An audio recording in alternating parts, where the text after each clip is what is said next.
Good evening, everybody. It's Thursday night, my friends. Welcome on in. Hope everyone is doing well. Hope you're all healthy and happy and all of those things. Kick a butt, taking names, getting things done, and having fun while doing it. Welcome on in. We're going to be popping back into some Shadowrun Dragonfall Director's Cut, as we did last night. Picking up where we left off inside the hotel place, kind of exploring and getting into trouble and as we do, you know, doing all that stuff. But welcome on in, everybody. Welcome. Hope everyone's doing well. Just a programming note for those on Twitch. I don't. So I keep seeing in my chat, it keeps popping up with the Duolingo thing that's like subscribe to earn drops or something. I have that shit turned off. Like literally, I went into the stream manager on Twitch and I turned all those things off because it's a scam. It's like, don't subscribe to somebody to get drops. That's stupid. So I always try to turn those off when I see them, and apparently Twitch just ignores that setting now. Like, it just does it anyway, from what I can see. So I don't know. In my case, luckily, you can't subscribe anyway. So, but still, it's just really annoying that I can't have that thing turn off, even though I've set it to disabled. So apologies on that if you do see that. I keep seeing it pop up, and it's the most annoying thing ever. Like, it's just, you know, it feels scummy just in general. And I mean, that's Twitch right now. That's the state of Twitch, I guess. Anyway, friends, let's get back into some more Dragonfall stuff here, and some video games, some happiness, and whatnot as we can. All right, we shall continue. Yeah, we're still in the hotel and nightclub area. We got onto the second floor and we're kind of like exploring around.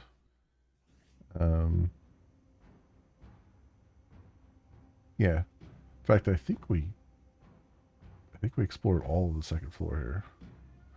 So I think we're just ready to head back in here. Let's see what we got.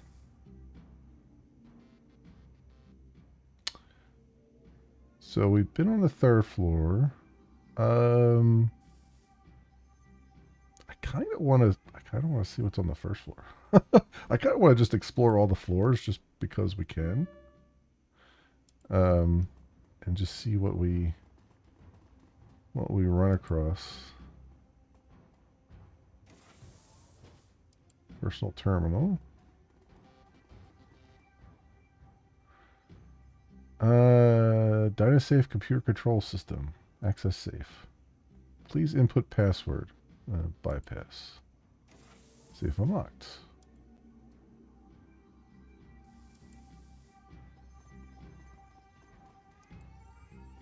Bedside table. Ooh, 279 yen. Let's zoom in a little bit here. I feel like we're constantly far away. One of the other things I wanted to point out, I noticed this. I've downloaded. Oh, there's the save. I downloaded one of my videos from one of these Shadowrun videos from YouTube because I was trying to pull out the my thoughts on Shadowrun Returns, and unfortunately, everything that you guys are seeing is a lot darker than it's showing up for me. Normally, in games, what I do is I usually crank the gamma up a little bit, not because I need it, but because when you ultimately render the videos out, when, you know, OBS and everything and the capture cards grab the video, it makes it a little bit brighter for you guys. Unfortunately, this game doesn't have any, from what I can tell, doesn't have any gamma settings. So apologies on things looking really dark. I can't, not much I could do about that for this particular game. But that's just kind of like another little programming note there. Smart Link pistol. Nice. Send it to my stash, please. Okay. Now I can, because I'm a decker, I can use Smart Link weapons, I believe. So that's kind of nice. Although it said I need level 4, so it's going to take a little while. I'm not sure, and to be honest with you, I don't know what is the difference between a Smart Link weapon and a regular one. I'm assuming I get like some kind of bonus, like maybe targeting bonus or something. So we'll see.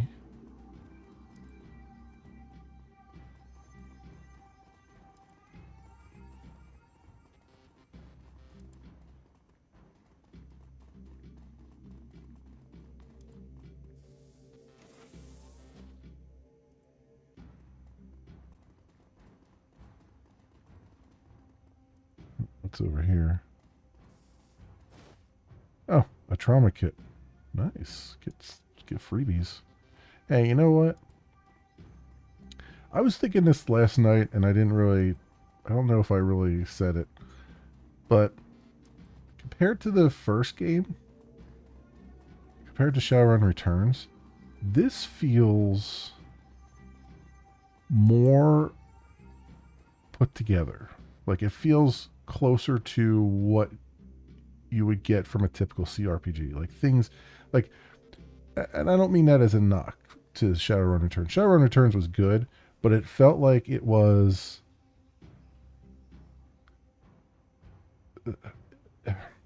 It felt like it was kind of incomplete in like what it gave you. Like the UI didn't feel quite as didn't have quite as much information as this UI has, or as much information as you would kind of expect one to have, and everything felt very everything worked, but it felt like it was very basic actions. And now it feels like they've kind of expanded upon that. Now I assume it's probably the same engine, but maybe I don't know if maybe the engine previously was calculating like, oh, when someone was was behind cover, like if that was actually coming into effect in the first engine and they just didn't show it on screen, whereas now they're showing it on screen. But whatever the case is, this definitely feels technologically like it's a more put together, less basic, I guess. Again, not saying this as a pejorative, but like less baby's first RPG and more like more depth to it, or at least it's showing that it had more depth to it than what it was showing previously. So, and like the way they've set up the maps and stuff, there's more to do on the maps. The central hub is more connected now, it feels like, instead of it being sort of instead of it being that club that it was in the first game, where you kind of had everything. There was a disconnect between the bottom floor and the top floor, and like it just kind of felt clunky. Everything here feels more like you would kind of expect going into a game. So very good so far. Section of wall seems to be buckling under its own weight. The aging wallpaper that lines the rest of the hallway has long since peeled away, revealing the structure of the wall underneath. While the underlying structure is reinforced with steel support struts, you can see signs of rust and metal fatigue everywhere. The entire wall looks like it give way if enough force were applied. Shoulder check the wall. You slam into the wall and it gives away with a crunch. See, like even stuff like this, you didn't really get too much of in the first game, so it feels really good. What is that sparkle? Like a hologram there?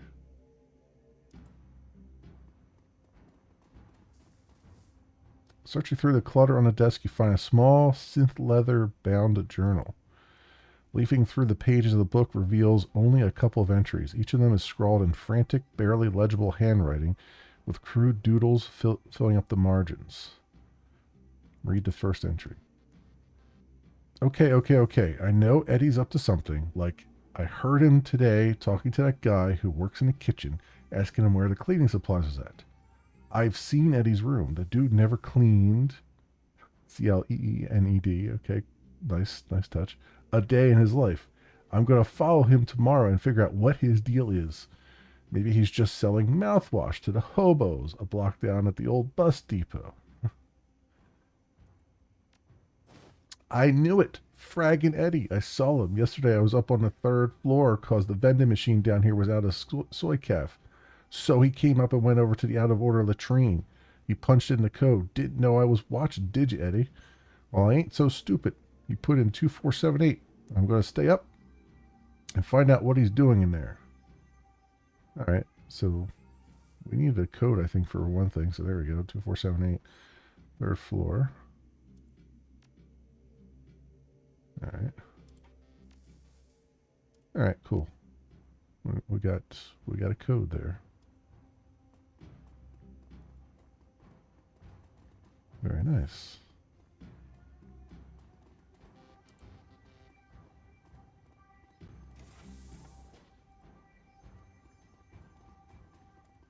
Nothing in the bathroom. All right.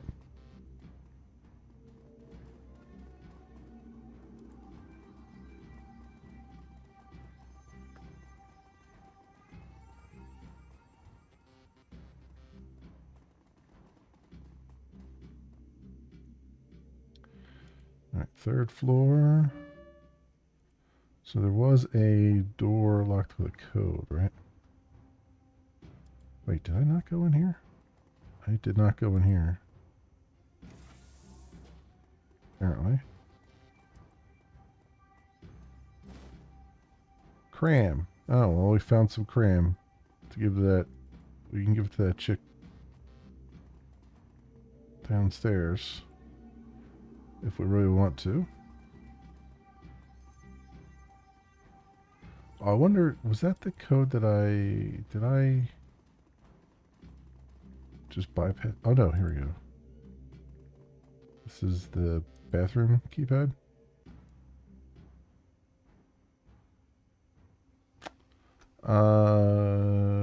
What was it?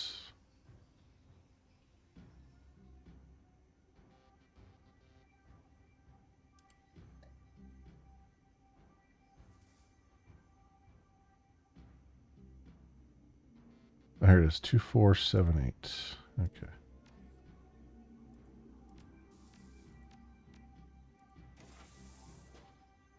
Ah, he's got a whole...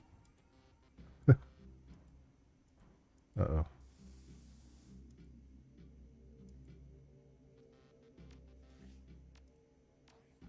Oh, there we go. It stopped responding. The door unlocked.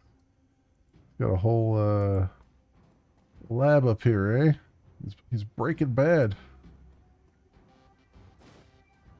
Some jazz.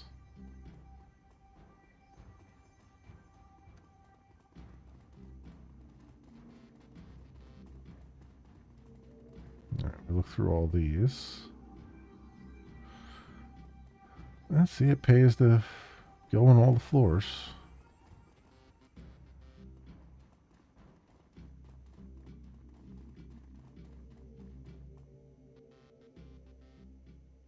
All right, yeah, fourth floor, which I believe we have not been on yet.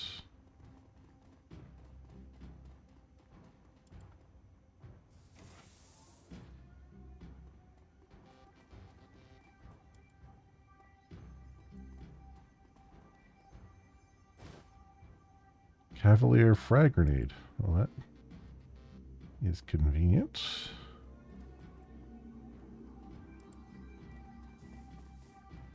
All right, did we have a code for 401 here?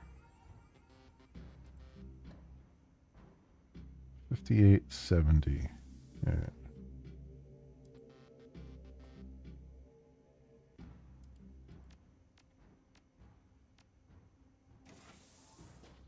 Door unlocks. Oh, and we got a dude coming after us.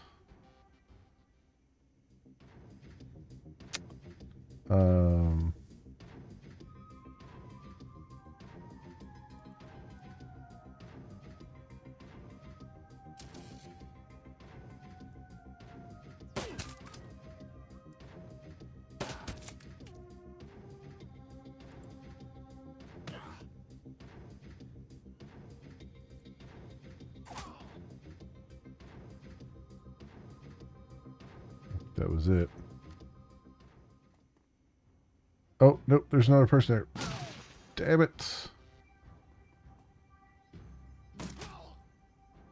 Well, that's a hell of a thing. I didn't see those other ones there.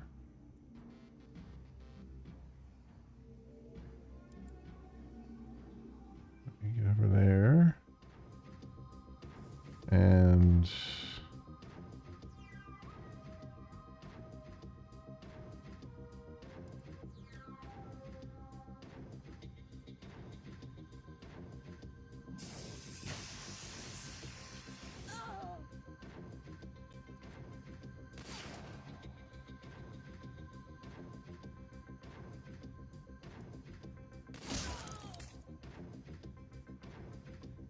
Alright, let's see if we can get you to...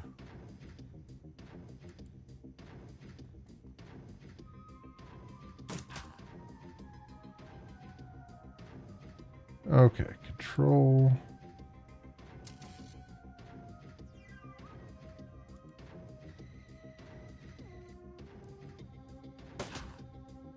One damage, huh?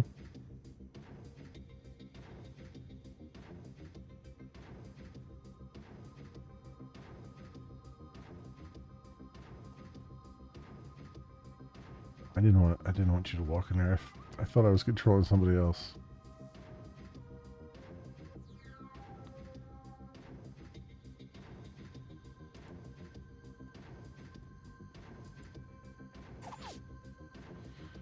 Nice if he didn't miss.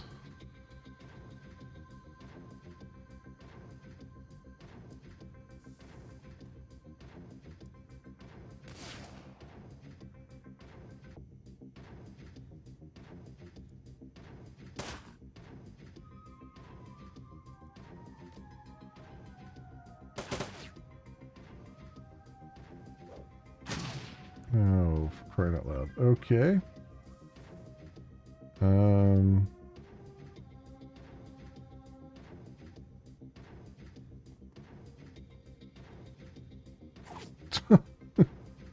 Great. So on the other side of the bed there.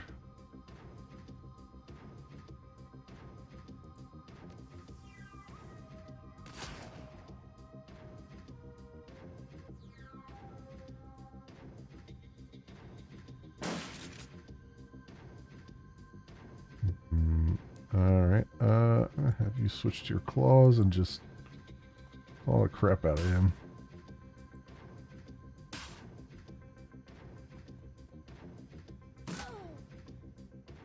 Oof. Oof.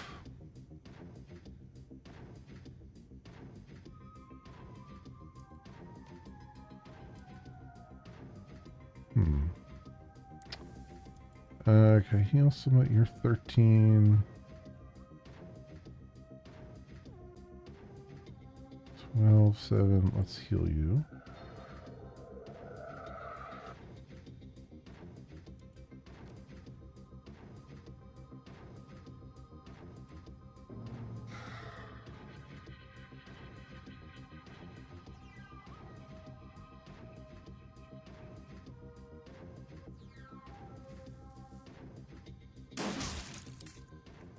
Nice. He's down. Alright, was that everybody?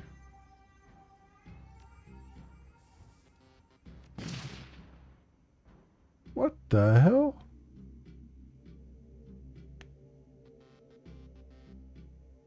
What the hell? What was that? What happened there? I don't understand what happened there.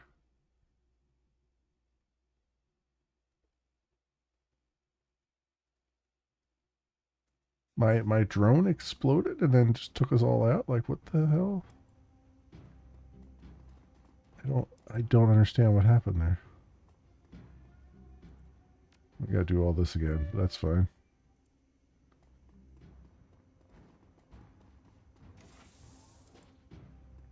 I don't have to read everything though.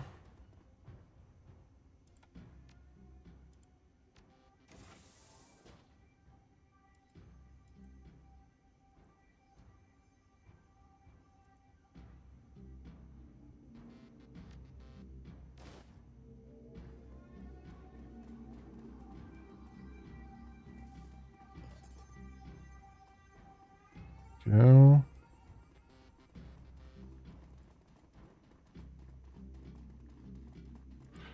That's what I get for not quick saving more often.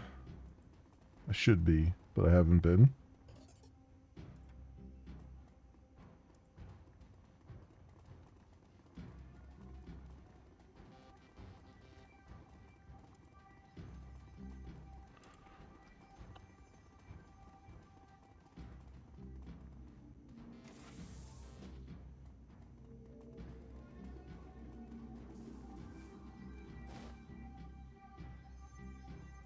Funny enough, that trauma kit actually saved the first part of that battle.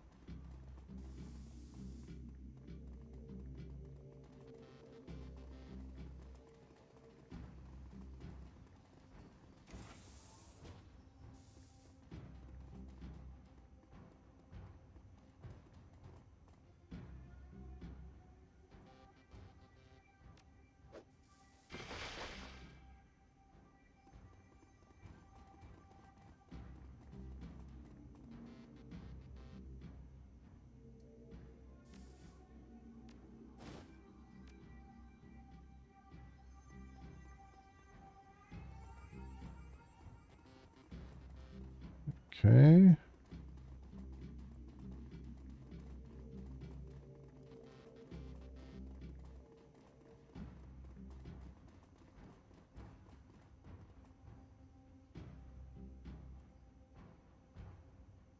All right, back up to the third floor.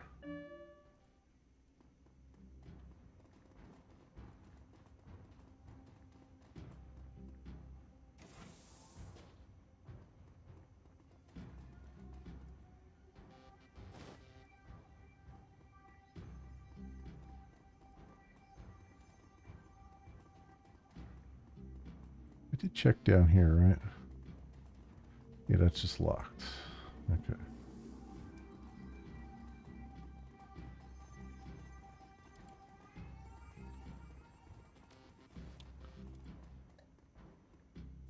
Two, 4, 7, 8.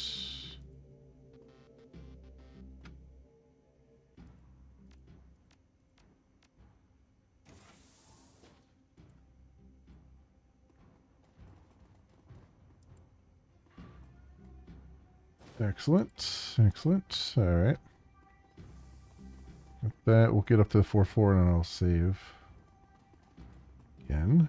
Since we know we're going into trouble. Oh, wait. Did I? There's more in here. Did this respawn? Oh, no. It's just a... Okay, it was a note.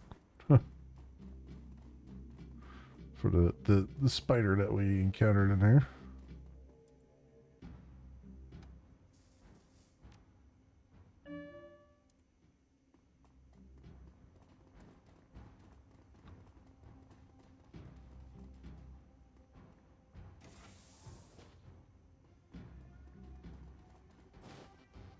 Alright, there's the frag grenade, which I guess would have also been useful right here. Alright, let's quick save now. There we go. And this was 5870.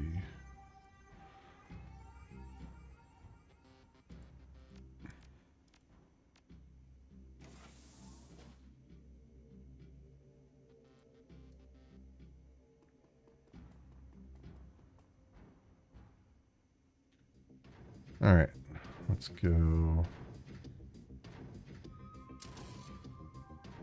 Control mode.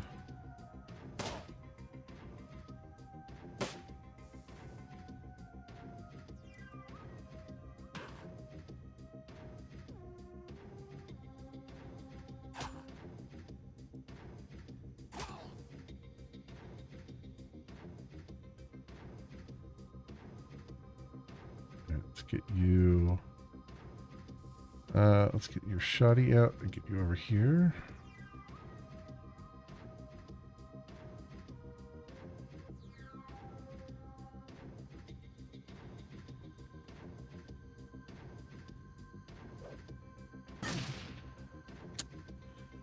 Freaking grenades.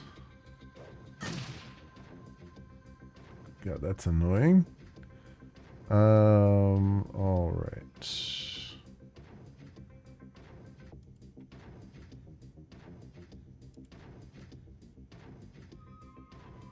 No, I'm not going to do anything there.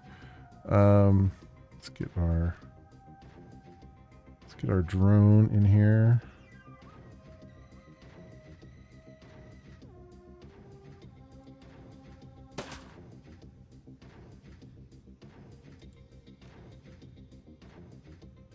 And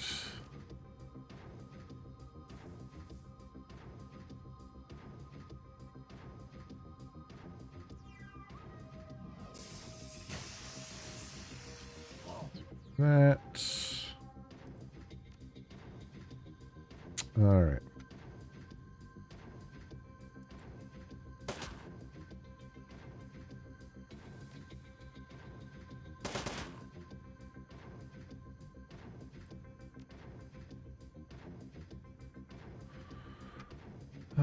Let's see.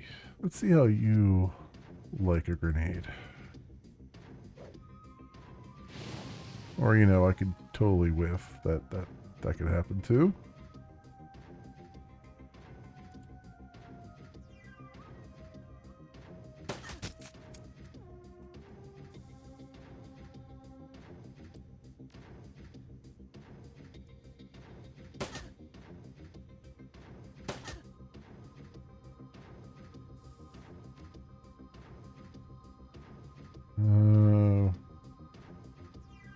Let's see what I can do for you.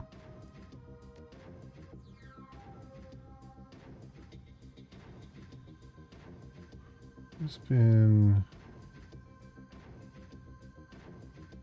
You know, we'll heal you up.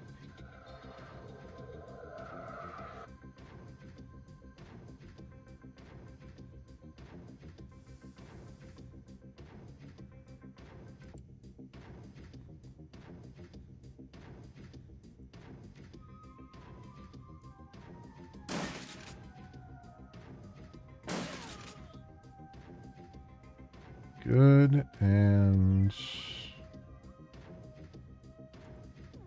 let's get your claws out. Let you do some damage there.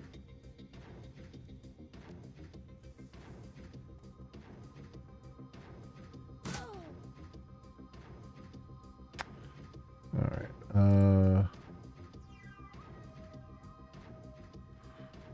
Let's see.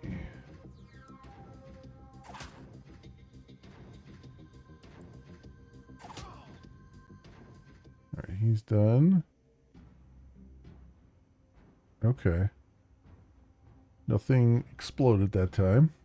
That was weird. It just like randomly exploded on me.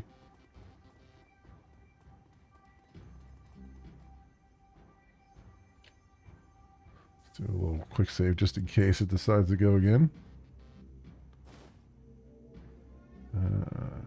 Auto injector for a schematic for an auto injector. Advanced med kits.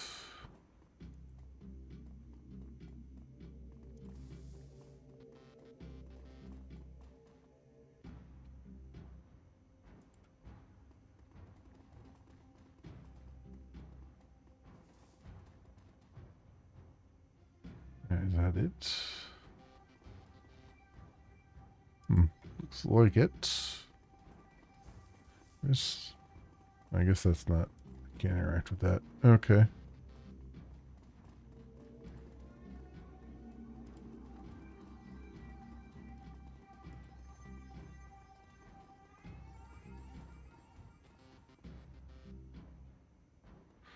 Alright, I know we had a code for 405 here. Let's do another quick save. And 1989. Oops, that's not what I want to do. 1989.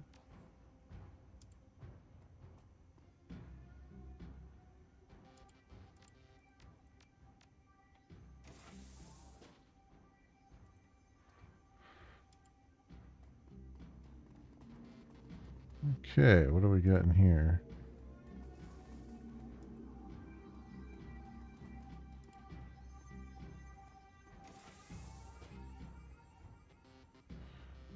Oh, we got a burned out dude. The scene is eerily familiar. The dead man is still jacked into his smoldering computer, his face contorted into a mask of pain. Blue smoke spills from his data jack, like Monica. And there's something else. The man's outline is wrong. It takes a moment for the realization to sink in. His back is bent at an impossible angle. Oof. They burned his brain so badly he snapped his own back. Jesus.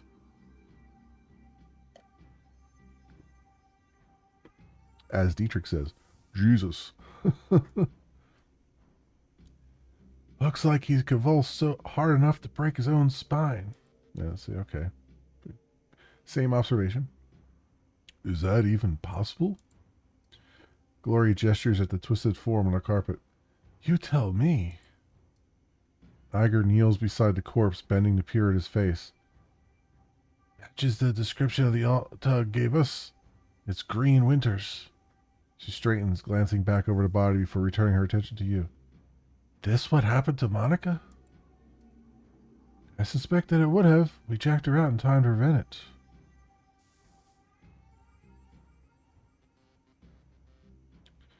Hell of a way to go. Yeah, I'm getting that. Iger takes another glance at the broken corpse, and you can see the uncertainty growing in her eyes. I've seen biofeedback deaths before. Never seen anything like this. Kneeling to inspect the body, you find smears of blood on the carpet under Winter's right arm. Moving the arm aside, you find a number written across the floor. 91612. You use your PDA to take a holopic of the number and the body, then step away.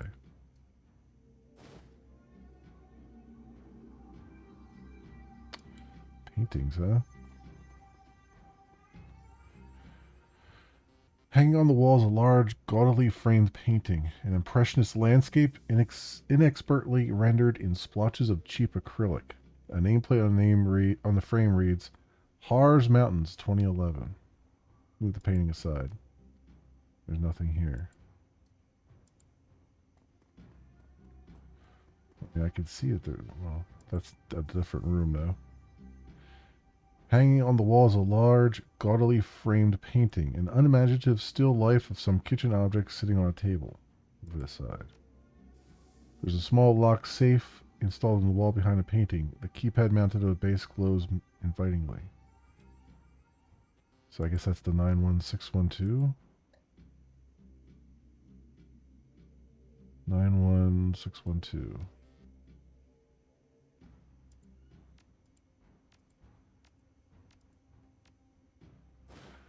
Inside the safe, you find a bundle of old, well-worn media discs. The words, Watch Me, have been hastily written on the back of the topmost disc. Inspect them. The disc labeled Watch Me looks almost new. The others are clearly much older, and many of them are badly scratched. The last two discs in the bundle are stuck together, and when you try to pry them apart, the readable surface of the bottom disc peels away. Take discs. As soon as you finish with the safe, the nearby vid phone begins to ring.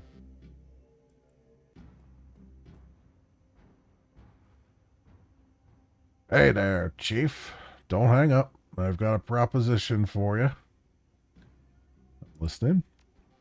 You probably noticed that this building is under new management, right?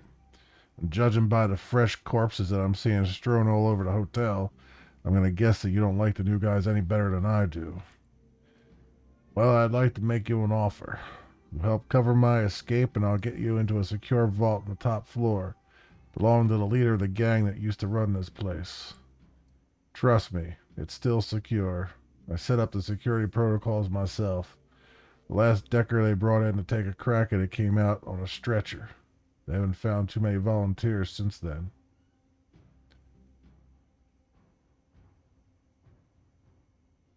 All right, tell me about the gang that used to run the hotel. They called themselves the Schwartz Herzen, and they pretty much ran Drogenkip until a few days ago. They weren't a pleasant bunch, but they were better than the jackasses we've gotten here now.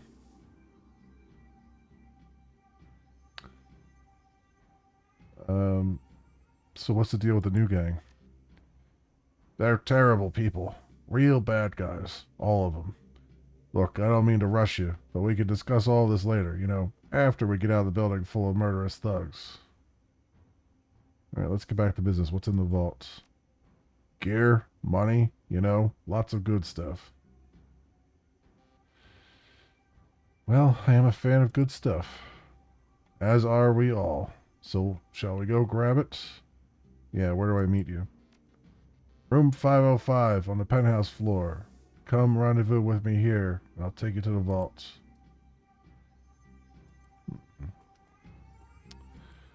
Sounds a little too good to be true, or at least a little too convenient.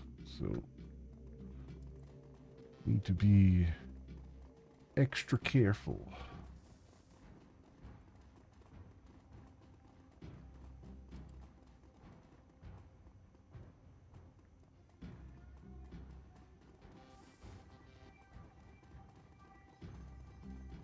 Another quick save here.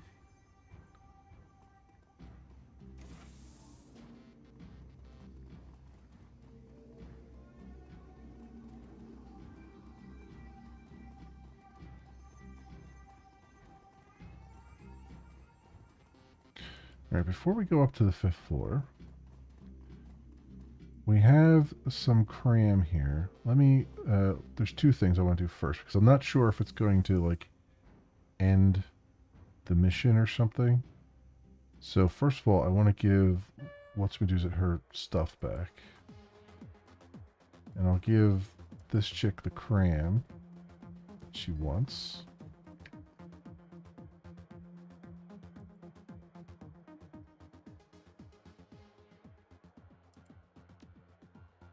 Girl's hand shakes forward with alarming speed. In a blink of an eye, she snatches a cram inhaler from your hand. With practiced ease, the girl snaps the cap off the ampule and raises it to take a hit. With a practiced hand, she injects a squirt of orange liquid into the corner of each eye. Her whole body begins to shiver as the drug kicks in. Ew, that is so much better. I feel alive again.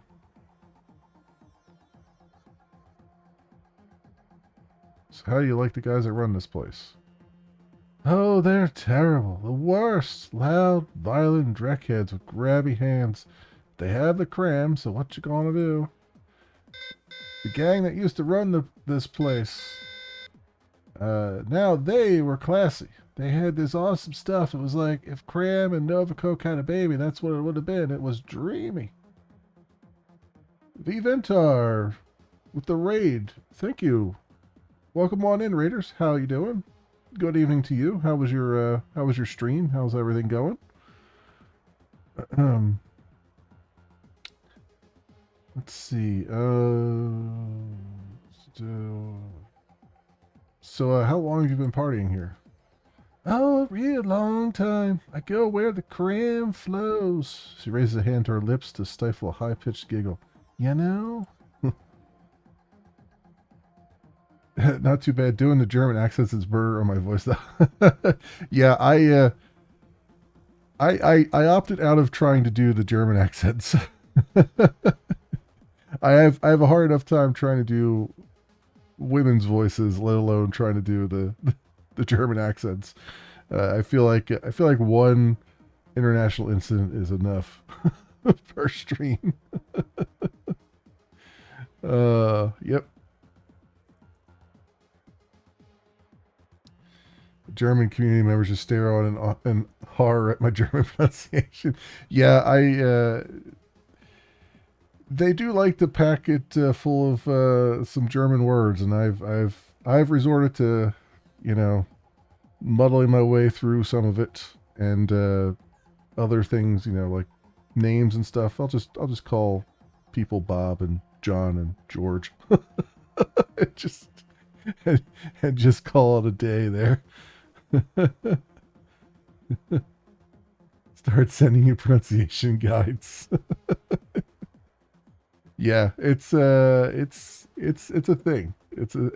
And it's rough because the game kind of gives you this, will repeat the word several times in a paragraph. So I've even gone to, like, skipping over it occasionally, just because it gets a little bit crazy after a while.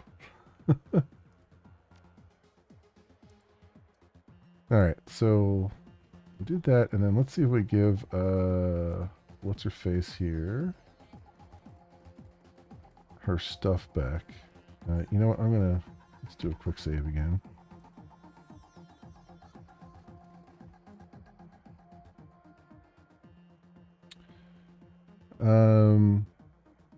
Yeah, hand her belongings over.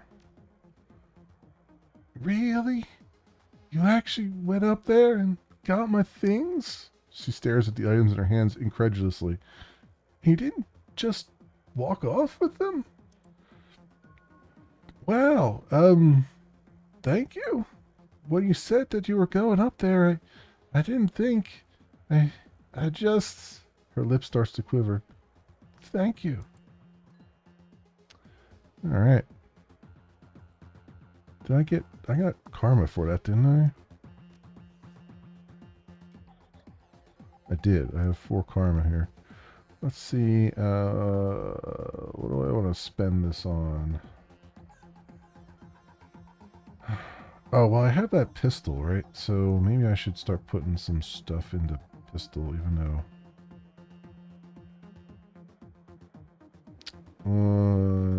yeah, you know what? Let's... Not really going to do much there, though.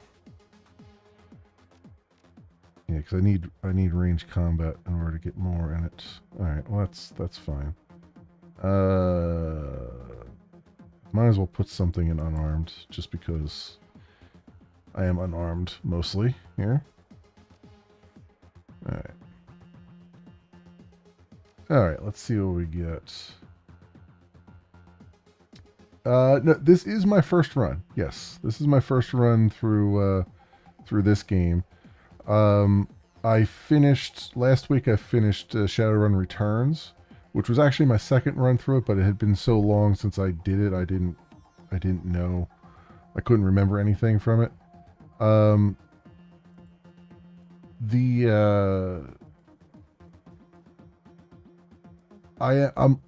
like the interface in this game better. I like the way this game is set up a little bit better.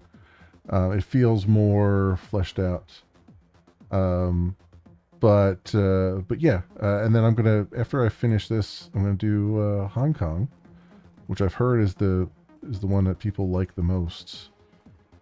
And then I might, if I can manage it, I might actually fire up the SNES Shadowrun game just for kicks and giggles. So we'll see on that one. The ending of this one's a bit better than the first game. You don't have to have shotgun skills in this one, at least. Yeah, so Shadowrun Returns was... I was very happy with the game until that final mission. That final mission just... That final battle, really, just pissed me right the hell off. Like, it was just god-awful. I did get through it on, like, I think the 3rd attempt. But I was not happy. I was not happy with it. It was really, really bad. It almost soured the entire game for me, but I was like, you know what? Okay, they had one really bad encounter, and that was it. To me, what made that battle particularly bad is that it felt like it broke the game's rules, right? It felt like it was like so. The one thing that I find interesting about this, interesting in a weird, like, interesting in a not so great way, is that you have healing spells, right? But they only heal the last bit of damage that happened to you, right? And I get why Shadowrun does that because they really want you to use med kits and stuff. So I understand the thought process behind it.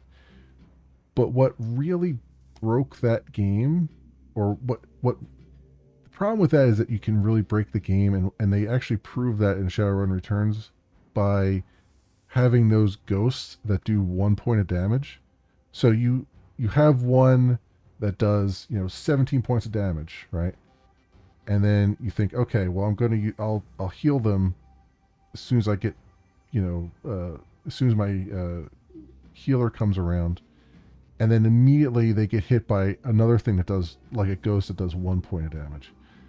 And it's like, well, now I can't. It's like it was ridiculous the way they had it set up, and it just felt like it kind of broke the game, entirely. And that was just driving me absolutely batty.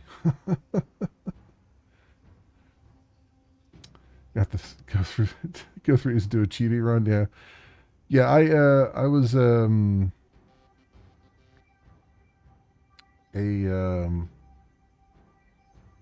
basically a street samurai. I think the first game. This one I'm trying out a decker, for better or for worse, and then and we'll see how it goes with the third game.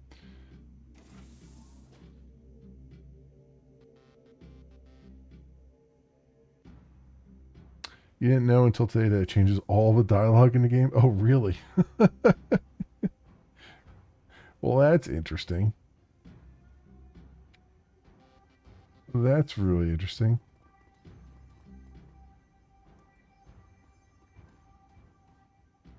Knew you'd come. I always been a good judge of character.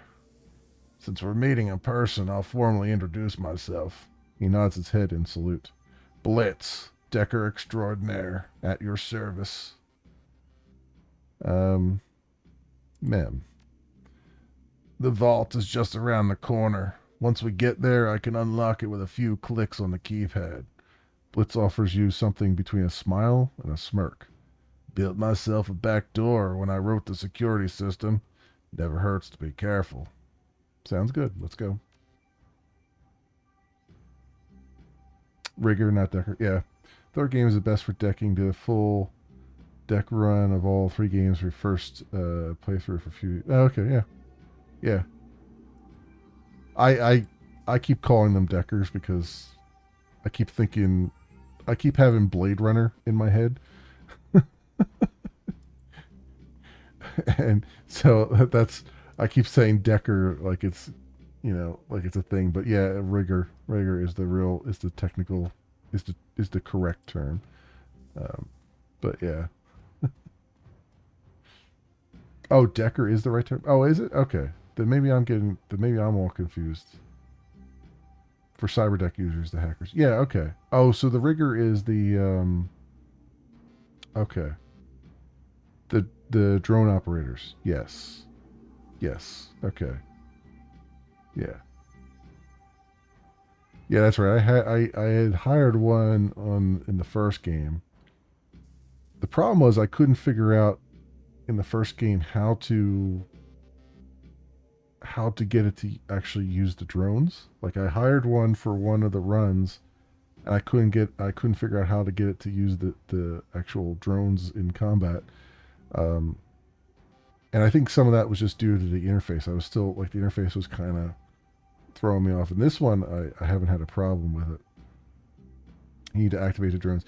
Yeah, in this one, it's more obvious, like, control drone, and then it activates it. But in the first one, I felt like it took me forever to realize that there was an Overwatch button.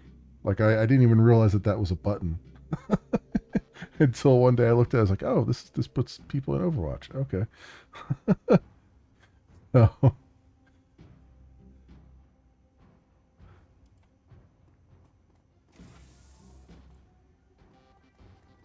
right, what do we got?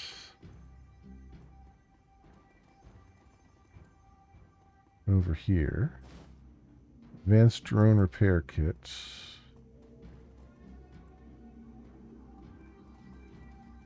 Swanky bed.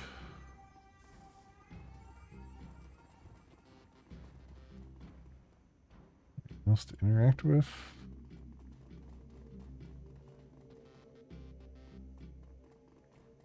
Huh. Okay, well thank you for rating, and thank you for dropping by and chatting a little bit. I appreciate it greatly. And you go and take care. Take care of yourself.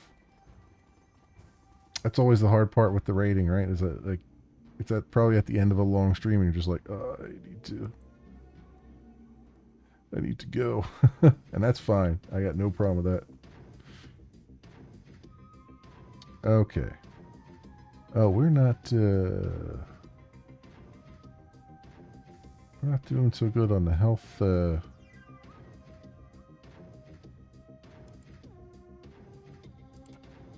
the health frontier.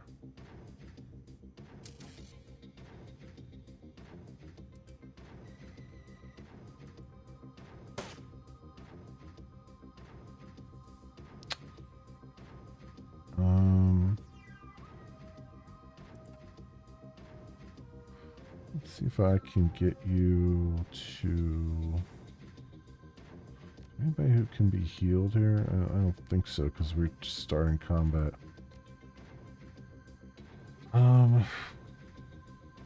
That's not even worth it.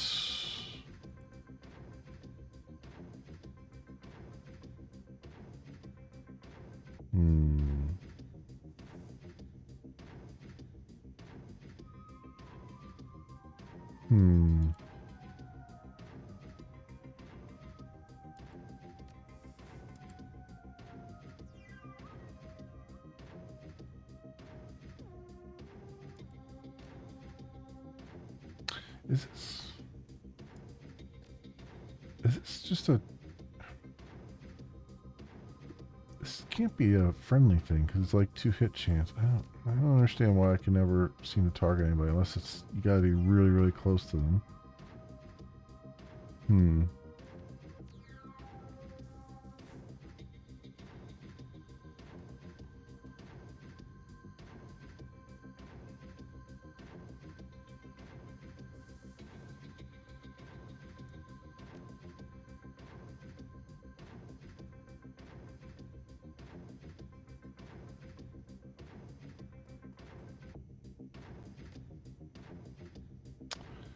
Site blocked. I was afraid you were going to say that.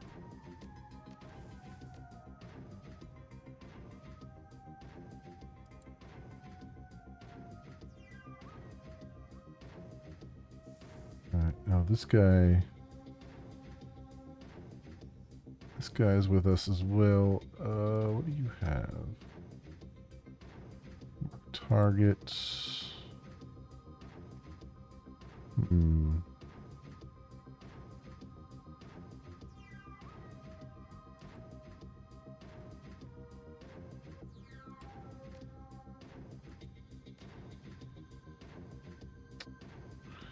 Damn, this is a terrible, terrible spot to be in here.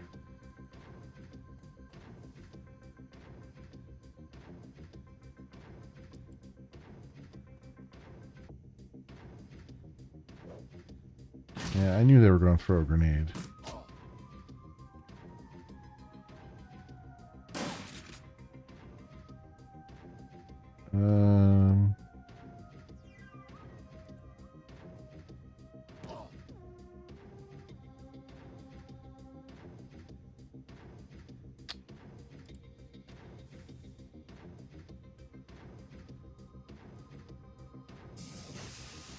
How did you miss a 70%?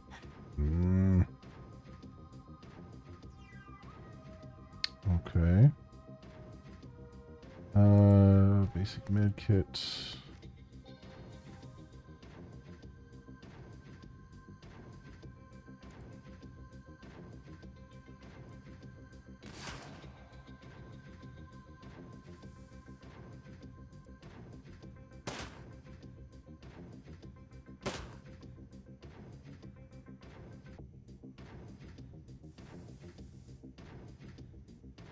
Site blocked. Okay.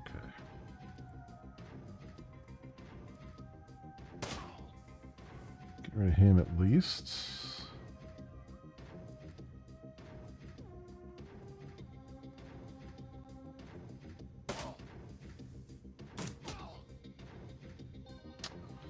Yeah, they're gonna focus on him, eh?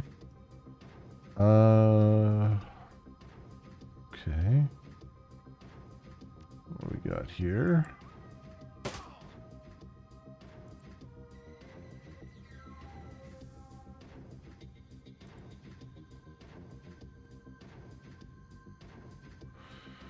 Alright, you need to... Can you heal yourself? Or something here? Maybe? I don't think you can.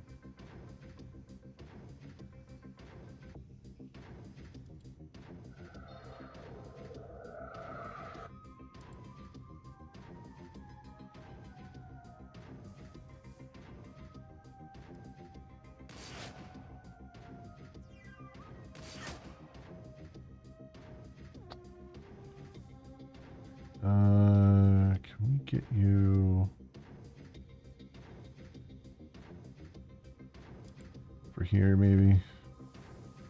They're gonna throw a grenade though, aren't they?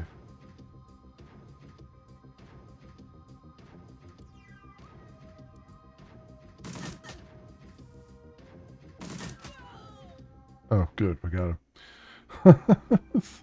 That works. That was a terrible angle of attack on that hallway.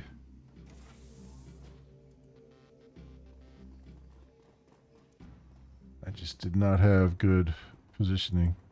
This pillar was breaking my balls here. Alright. Let's see what we got. Let's do another quick save. Can I can't do anything.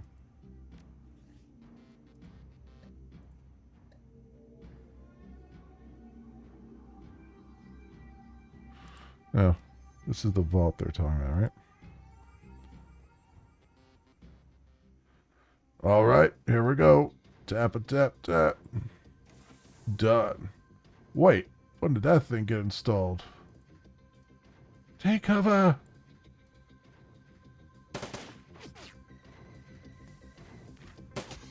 Jeez Louise. A beautiful drone.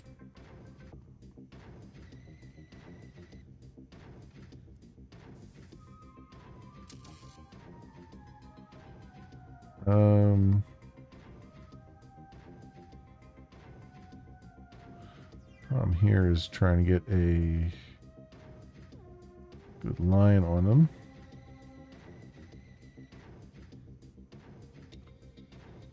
I wonder what is that? I wonder if that controls the turret.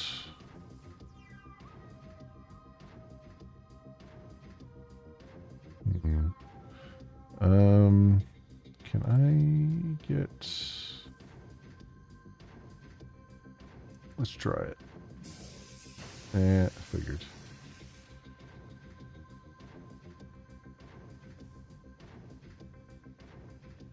Oh, come on, line of sight's blocked there too. I kind of just want to bring them out to me.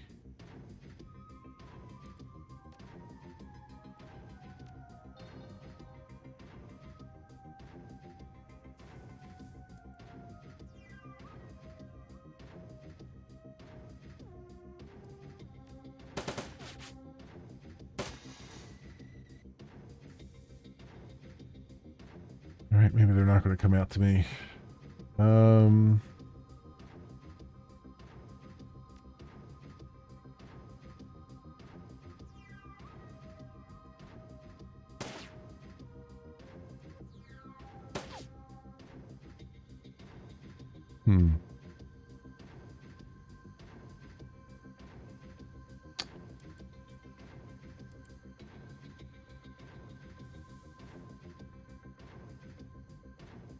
Yeah, I don't really have much I can do there. Where I'm at. Again, we're just in a really bad spot.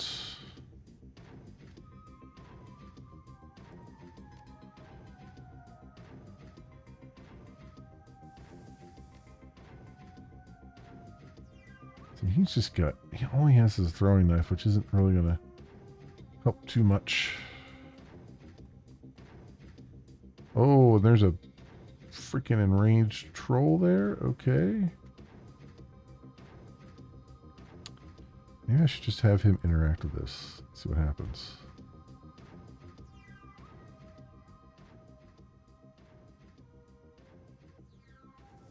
Drone control 3. Oh. Okay. I wonder if this guy has drone control 3.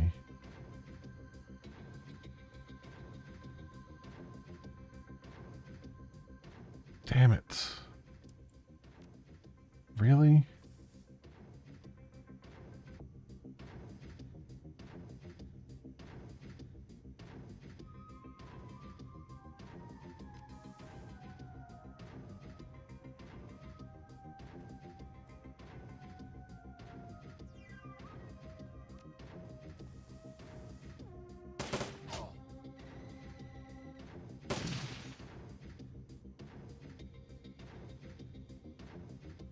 Yeah, so that's a thing.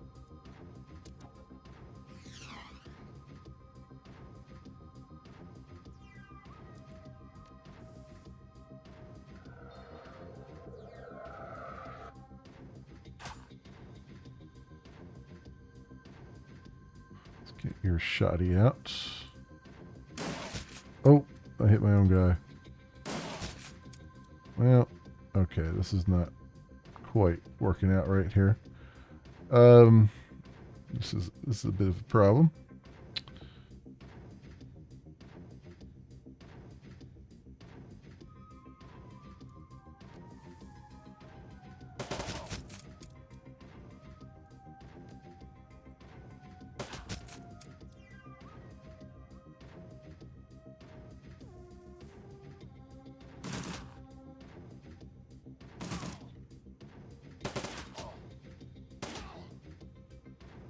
Jeez, they're both down. That's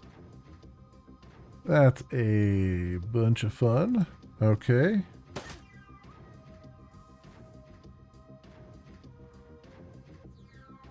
Uh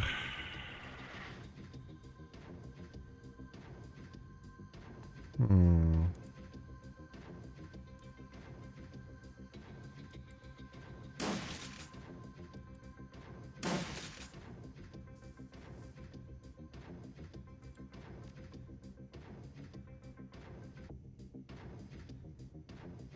Can I get him back up? Really, I should get the other guy back up, but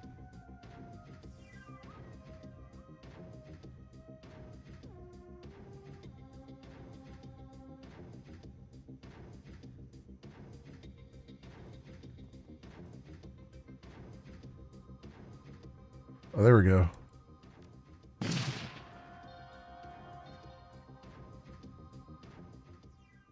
Okay. Nice. All right. Good thing I had drone control 3. I just didn't realize it. That would have been over a lot sooner. Okay.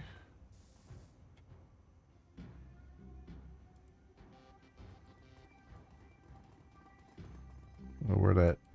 They had, I mean, it's funny they had a turret, they had a drone, and they had an enraged troll. So, I mean, what a motley crew to put on the security here.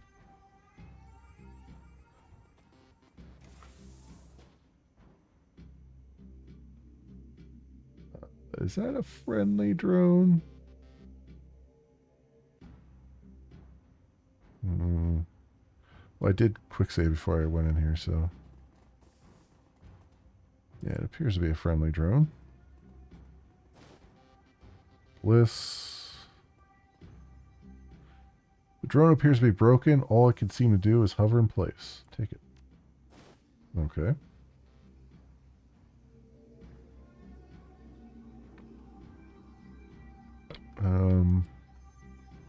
What else do we have here? Formula for jazz.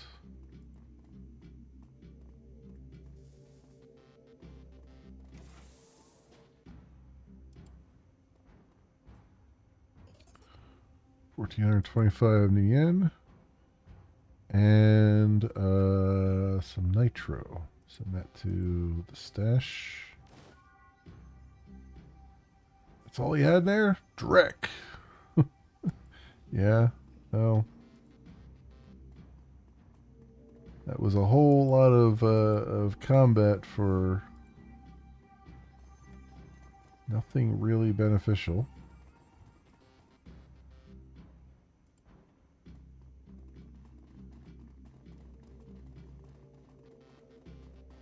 Door is not interactable.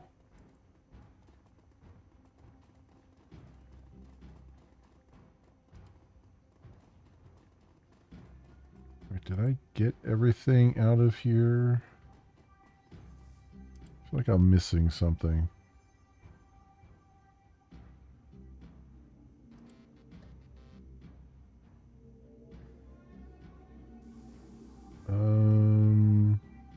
No, I guess not.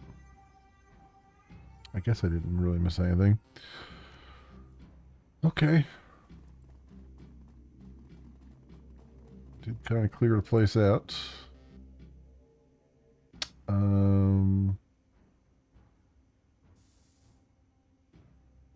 Yeah, I think that's about it. I think that's about it. I think we cleared this place out quite nicely.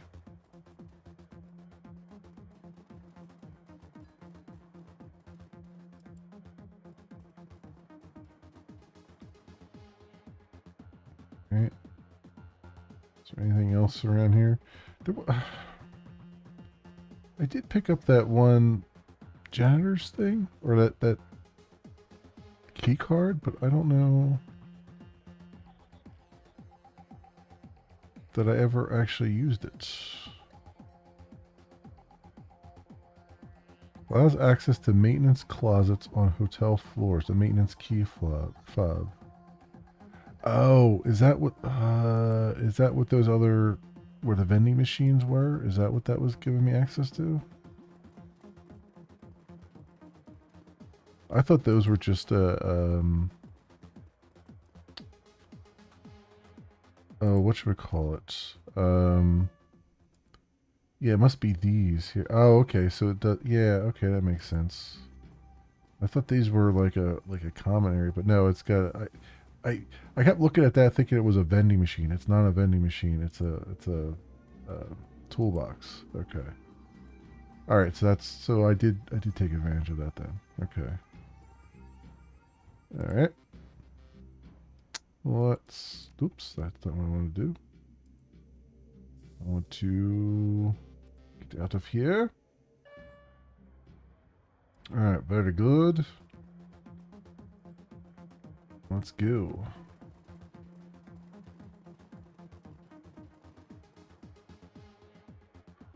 Hey, thanks for the assist. Can't tell you how happy I am to leave this place behind. No problem. Blitz nods at you, then abruptly changes the subject. Say, you wouldn't happen to need a Nova Hot Decker, would you? Because I suddenly find myself unemployed.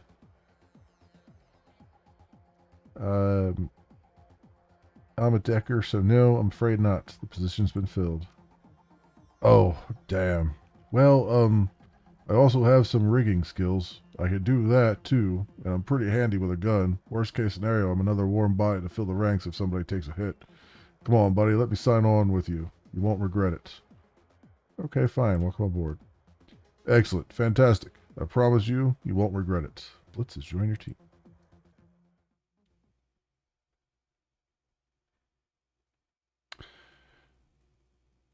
The Cruise Bazaar. Your team makes its way back to the nearest Yuban station. 20 minutes later, you're on a return trip, leaving the filth of Drogon Kip far behind. But the image of Green Winter's twisted corpse continues to linger in your mind. You lift one of the discs that you pulled from Winter's safe to the light. Reflections dance off its surface. With luck, you'll soon have the answers that you've been looking for.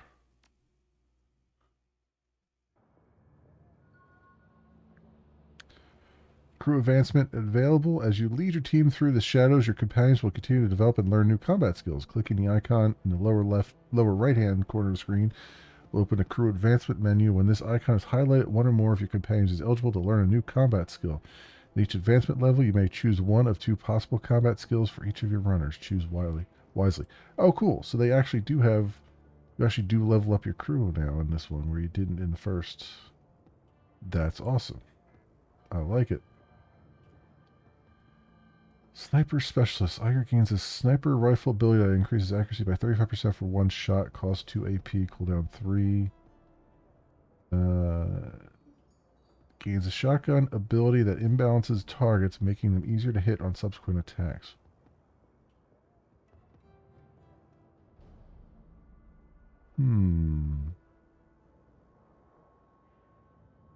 I do kind of like me the imbalance.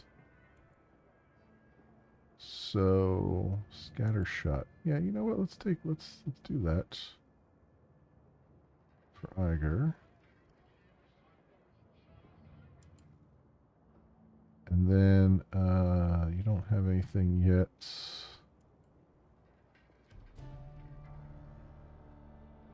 Compound attack. Glory gains a melee attack. A razor slash followed by a kick pierces up to 1 armor. May do AP damage. Costs 1 AP. Or pistol ability firepower round. Does an additional 2 damage. It pierces up to 2 armor.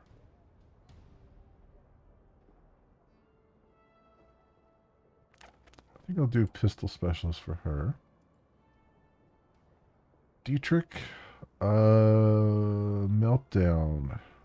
Dietrich's Electro Core spell now strips 1 armor from affected targets. Okay. Or Dietrich trains further with thrown weapons, increasing his accuracy with... Yeah, see, I don't... Throwing knives is just kind of... It's not really doing anything for me. Let's do Meltdown for you.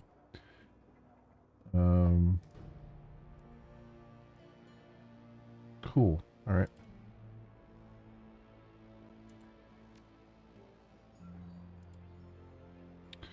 Awesome. Awesome, awesome. And we have some money, too, to hopefully buy some stuff. Definitely need some stuff.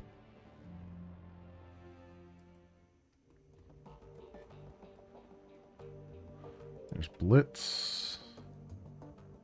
Blitz looks up at your approach. The table beside him is littered with cigarette butts, and a data jack cable dangles from a portable terminal set up by his side. Hey, Chief, you need something?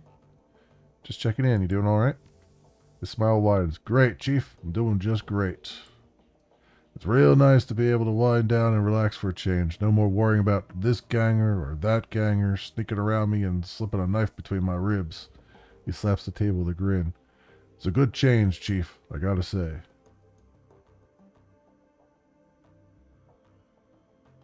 Glad to hear it. We're happy to have you on the team. Of course you are. He gestures at himself with a flourish. What's not to be happy about? We'll catch you later.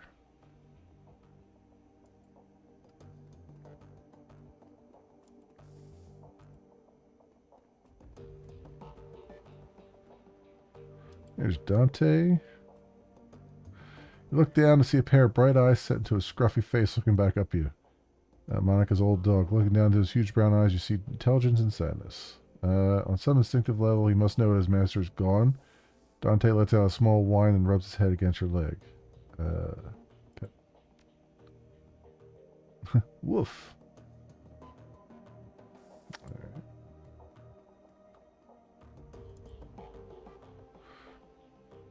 Hey, boss. Dietrich gives you a slight nod. What can I do for you? How are you holding up? You seem to take Monica's death harder than the others did. Dietrich shakes his head, a wistful expression on his face. Nah, no harder. But I'm less buttoned up than the others are.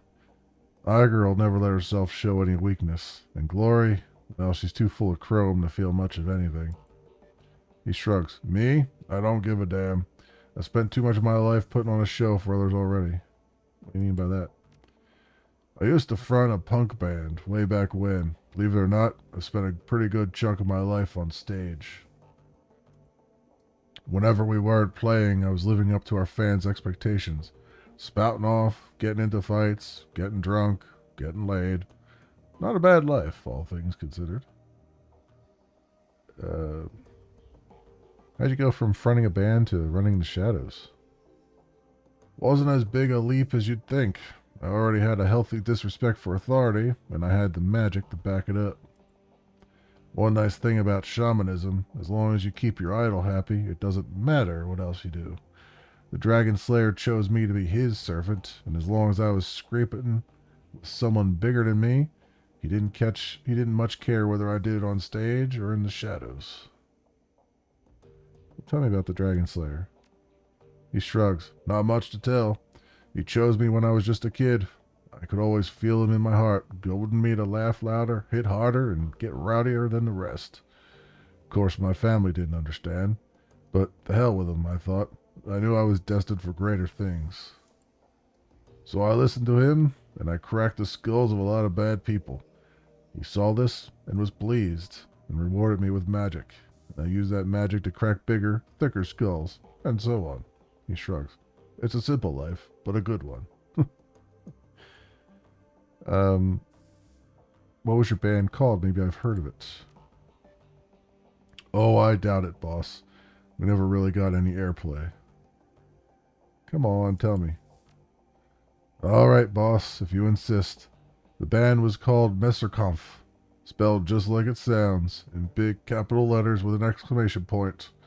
We weren't a big act or anything. We sold a few records here and there, toured around Europe. We had a decent following in England, and we holed up in London from 31 to 36. Spent most of our time slumming it around the East End and picked up enough Cockney to irritate the folks back home. He shakes his head. Truth be told, that whole chapter of my life is a bit of a blur. We didn't do it for the fans or the fame. We sure as shit didn't care about money. All that mattered to us was staying young and drunk and angry. He takes a moment to examine his gnarled hands, a sad smile on his face. We managed the second two. Good God, where has the time gone? Dietrich shakes himself from his reverie and looks back up at you. That familiar, easy grin returns to his face. Well, anyway, boss, everything ends eventually, and I washed my hands of all this years ago. So let's change the subject if you don't mind. Any thoughts about the last run you'd like to share? Well, we found Winters. That's something, I guess. This whole thing has me feeling uneasy, boss. But at least we have a direction to look in. Alright. Got that. How about, how does, Iger feel here? Iger turns to face you. There's a pained look on her face. Look, I owe you an apology. I'm listening. When Monica died, I was pissed. That probably doesn't come as a huge surprise. But I took that anger out on you, and I shouldn't have. Seeing Winter's body like that was enough to convince me. You couldn't have done anything to help Monica, and I couldn't have either. We're dealing with something new. Monica was a good friend of mine. Her death hurt. I got carried away, and I said some things that I shouldn't have. I want to apologize for that. Her body relaxes. She begins to turn away. Anyway, that's all I wanted to say. There are a few things that I want to say. She stops and turns back to face you. You can see the wariness behind her eyes. Go ahead. Nobody's stopping you.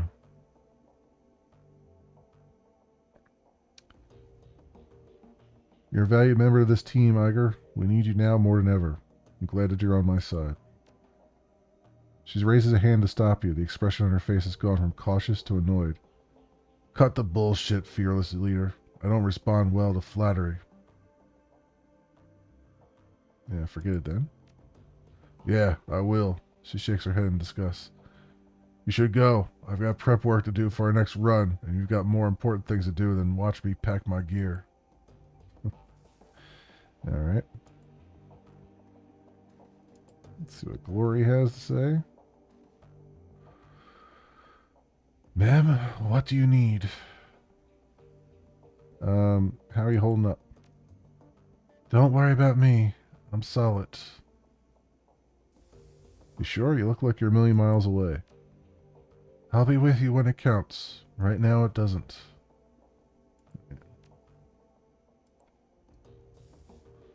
She doesn't want to open up yet. Anything else over here? Hey, Outlaw. Welcome on in. How you doing? How you feeling?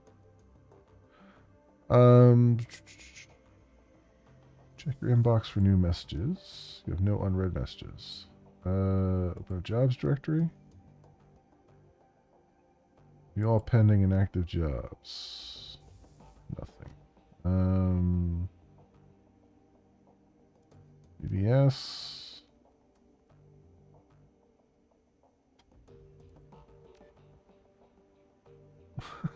Where to find elves? Client screwed me. You chilling? Okay, good. Good. It's good to hear. Find elves.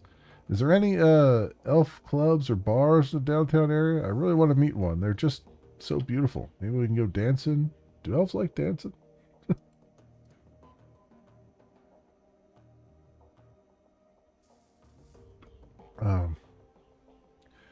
There's one on Torstrub. There's I know that there's a pronunciation there.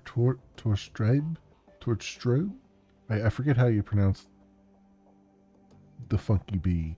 But anyway, bring a bouquet of roses. Elves love a romantic. The elf clubs I know of are members only due to creepy groupies, like you. Not really appealing when a guy is only after them for the shape of their ears. Client screwed me. Benno is a fraud. I broke my first rule. Always get full payment up front. Left me hanging for 50% of the cash after I completed the job. I'm sure he'll have changed his name by the time this posting goes up. Male elf, brown hair, gold eyes. Looked to be in his mid-30s. Be careful who you work for out there. Never thought I'd see you admit to a mistake on here. Thanks for the heads up. I'll keep my eyes open. We'll forward any info I come across if you're still looking to collect from the guy. Sent you some surveillance footage. Is this your man? Sure is. Nice one. I'll split the take with you if this lead pans out. Good to find there's still some honor among runners. Okay.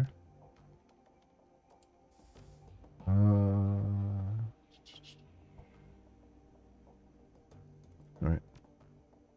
I assume we'll interact with that some more a little bit later here. Anything going on over here? Can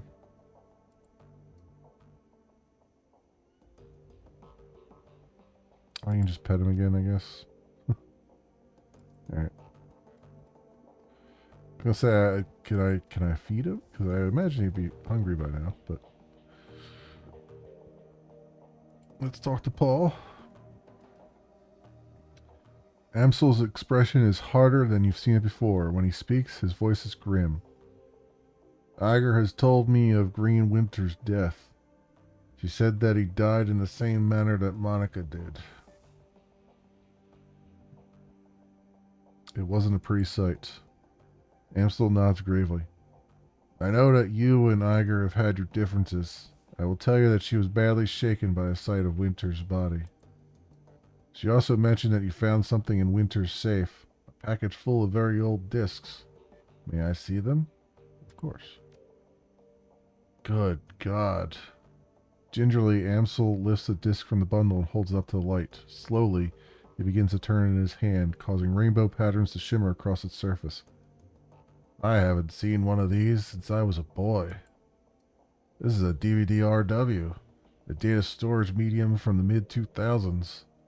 I'm amazed that Winters was able to find a device that could play it. Thanks for making me feel old, game. I really appreciate it. Good God, they have cassette tapes. Who would ever have a cassette tape?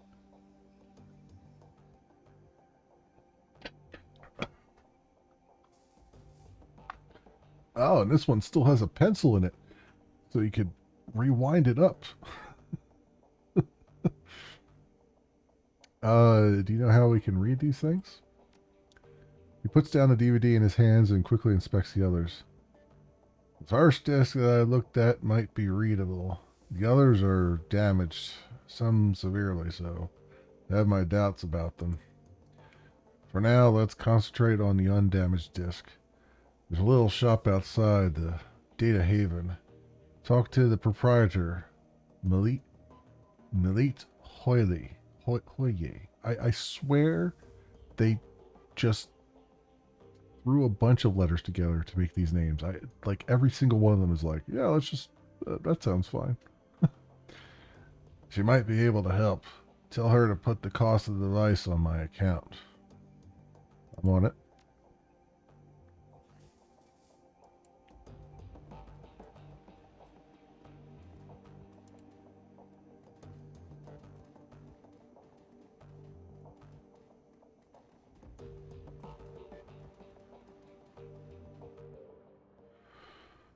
All right. Oh, I was going to talk to her anyway, so there we go. Oh, we've because she's a vendor. Welcome back. What can I do for you? Broken drone. I acquired this drone. Can you get up and running again? Yeah, probably. It might take a bit of doing though. I love working on these old corp drones. Can't make you any guarantees, but either way, it's on the house. Leave it in your hands. I'll start on it right now. See you later. Hang on a second. There was something else I wanted to talk to you about. She glances back up at you. Yes? Go on then. I'm listening. I'm looking for something I can play back a DVD-RW. Really? That is old tech. Very old, in fact. Just a moment. I'll go look. She turns to rummage through a bin of obsolete components at the back of her stall. Ah, yes. Here we are. The dwarf wrestles a mid-sized flat-screen display out of the bin. This display has old enough hookups to connect to a DVD player. RCA, you know? Vintage. The player itself, though, this I do not have. You may wish to try your luck down at the junkyard. There's a scavenger there, a primitive man with a crude disposition. If anyone here in the Cruise Bazaar could help you find your DVD player, he can. But he will almost certainly attempt to overcharge you for it. She takes a deep breath and smiles up at you. But you're not here for gossip. Shall we conclude our business? I could give you the display for, say, 200 new yen? Paul Amsel said charge it to his account. Ah, very well. I'll have it packaged up and delivered to her Amstel straight away. Best of luck finding your DVD reader. I wish you well. Okay.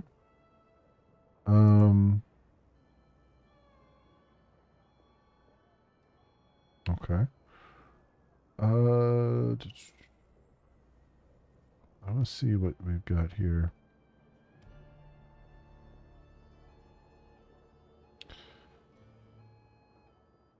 RoboDoc, a medkit on wheels. See, but yeah, I mean, I would like that, but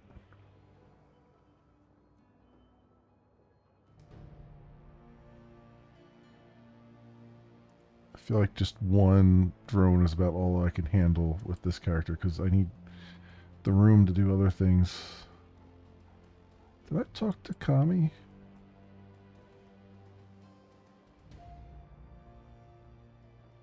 Okay. It's this chick. She tips an invisible hat. Hey there, remember me from the cafe? Name's Kami. Are you looking for something? Um, Depends. Is there anything I should be looking for? She titters. Volunteering information? That's bad for business. Unless Altug wants me to tell you something, but that's rare. I'm just his ears and hands outside the cafe. He's got enough of a voice all by himself. So what's the story between you? She grins and winks lascivious,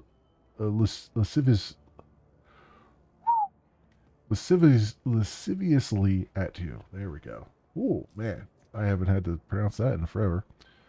Oh, surely you've guessed. Wow, isn't he a little old for you? She whoops loudly and pats you on the shoulder. Oh, goodness, no. Listen, it's not like that. I'll tell you all about it sometime, but there's no need to worry about the nature of our relationship. Purely business, I assure you. She winks again, chuckling still. I'll tell you all about it sometime. Right now, though, I have some errands to run. Come over sometime and we can chat over hookah or something, ja? She lazily tips an invisible hat at you before turning her focus to the comm at her wrist. Okay. Um, so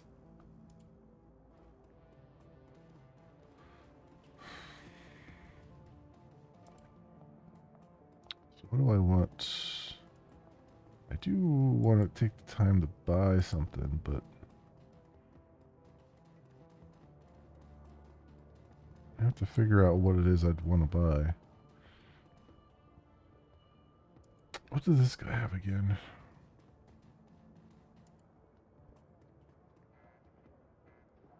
Oh, weapons. Okay. Um.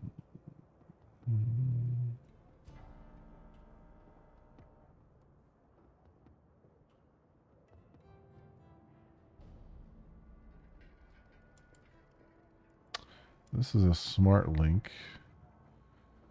6 damage, medium range. I have that other pistol that we got, but I need range combat, I think 4 to use it. I think. Yeah, range combat 4. But this might work. For now. Just so I'm not unarmed, at least. Well, potentially. I might.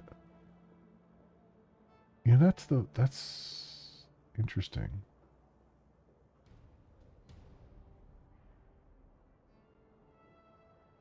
I shouldn't have been unarmed as it was. I did have a. Oh no, I had my deck and my drone. That's why. Yeah. We'll have to see. See, the problem is I don't know when bringing my deck along with me will actually be beneficial because there was nothing for me to hack in that last mission. So I could have just brought a pistol with me.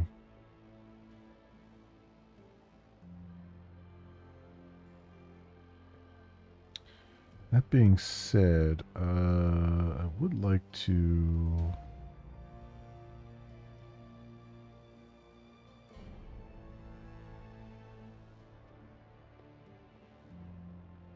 I think some armored clothing. Let me see something here.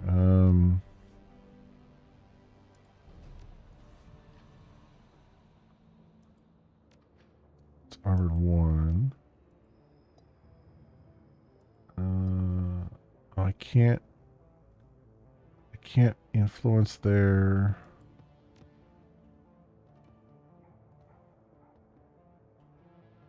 my other companions' equipment right here. So I can't tell what they have. Which is a little bit annoying.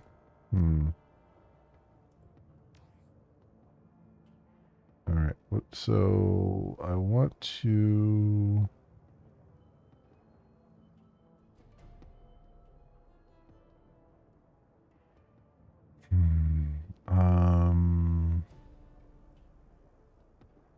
want to do this.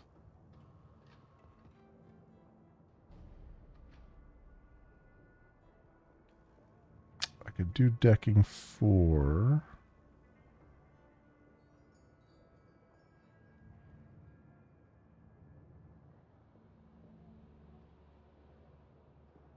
We haven't really used my decking stuff as it is right now, so maybe I just do range combat.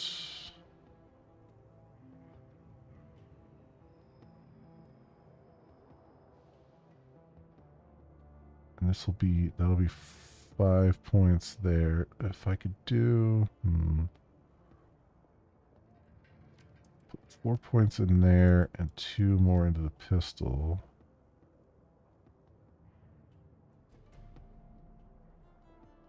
For right now, we'll just do that just to kind of get that back in shape. Let's buy a decent pistol here.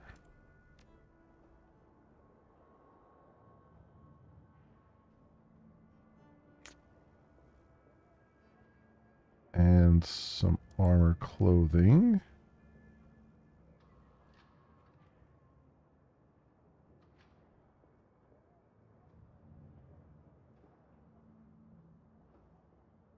Okay, confirm that. Let's get our armored clothing on. Oh, I have a third slot now. Nice. Excellent. That's so I can take my pistol with me now too. Cool. Cool, I like it. I like it. Did I have a good day? Yeah, day was pretty good. I had a lot of meetings, which is fine.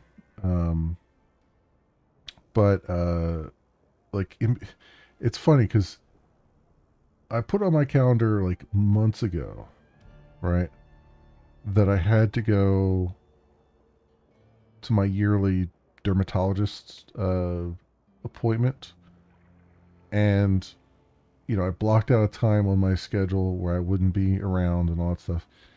And coming up to the day, it's like they stacked like from 9 a.m. Like I had to leave at 11 to get there by 11:30. So from 9 a.m. they stacked me with meetings all the way up to 11. I had in some cases I had 2 competing meetings, so I had to like drop out of a meeting and go to another one, and it was pretty hilarious. And then and then I did that, and then the afternoon was pretty much open, except for like one additional meeting. So it's just funny. It's like I go weeks without having maybe having like 1 or 2 meetings or something like that, and then like when I've got something blocked out where I'm going to be out of the office for an hour or 2, it's like let's get all the meetings in right now. It was just pretty funny just seeing that and like navigating that. Yeah, it's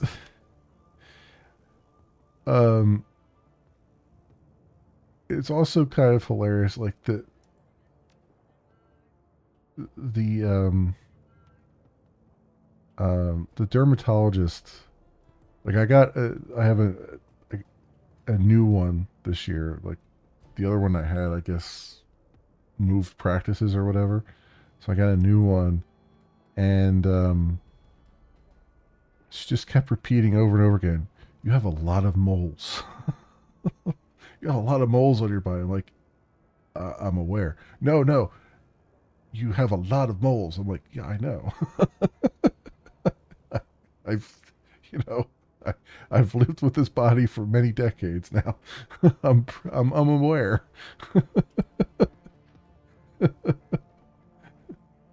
It's like I was like, just just make sure none of them are cancer, and we'll be done.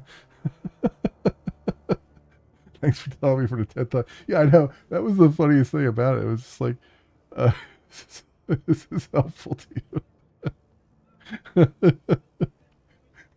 I mean, she was genuinely taken aback. I was like, listen, it's from my mother's side of the family. Like, I mean, what can I say? It's like, yes, this is hence you understand why I go to a dermatologist every year because I had a lot of moles, and sometimes they change, and I want to make sure that they're not, something to worry about. And the worst part is, um, on some occasions they will flag one and they'll be like, "Yeah, I really want to remove that. I don't, none of they've all been benign, which is good. All the ones that have been removed, but they're like every so often they see one, they're like, yeah, let's remove that, and so they'll remove it, and then I'll get like two more. So it's like a zero sum game at some point where it's just like I can't win for losing. Um, so yeah. Shrotty. A stout old man looks up from whatever old tech he's tinkering with to squint at you through thick, old-fashioned glasses. He pushes them up with an oil-stained finger as he straightens up to nod at you. He speaks with a gruff but well-meaning tone, heavily accented with German tonality. Yeah, I'm not going to try German, sorry, but we'll see what I can do here. Guten Tag. What can I do for you? Um, Malit says you're the man to speak about DVDs. That little shrew sent you my way, huh? Shroddy's smile broadens. Will wonders never cease? Well, introductions are in order, I suppose. Shrotty Bookman at your service. The old man raises a grimy hand in salute. Need something salvaged? Some old components? Velict? I am indeed your man. Wonderful. How about that DVD player? Well, let's see. I think that I've got something that'll work for you. Shrotty rummages through the junk heaped on the table behind him. A few seconds later, he snatches a battered plastic lozenge shape from the pile. Ah, here we go. An old Korean player that I dug up last week. 2010 model. Real beauty. Shrotty's smile broadens and he gives you a conspiratorial wink. I fixed her up and got her running, but without any discs to read, I mostly been using her as a paperweight. Sounds like what I'm looking for. How much do you want for it? Shrotty glances back at the DVD player, a rueful expression on his face. Well, I'll admit, I'm a little loath to part with her. There are plenty of folks out there who'd really appreciate an older player such as this, and I don't know what your intentions are for it. For a DVD player? My intentions are to watch a movie, dude. What the freaking... I don't know what your intentions with this VCR is. I don't know, play VHS tapes? I mean, I, I'm gonna go hack the Gibson. I was like, what the frick?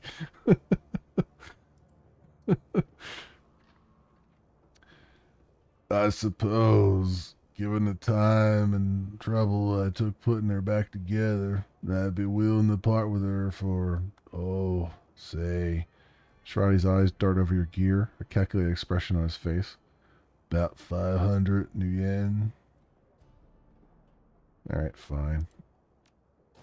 Shrotty blinks a bit with surprise, but his beard betrays no movement in his face.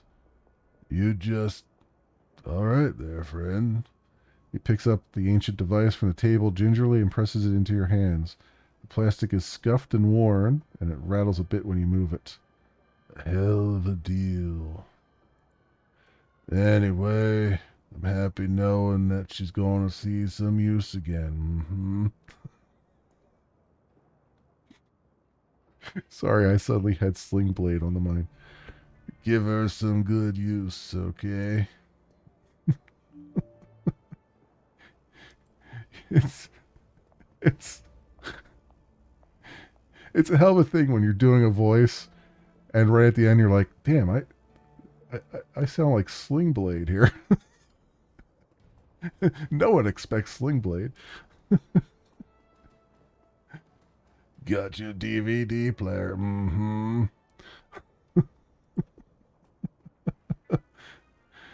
Um.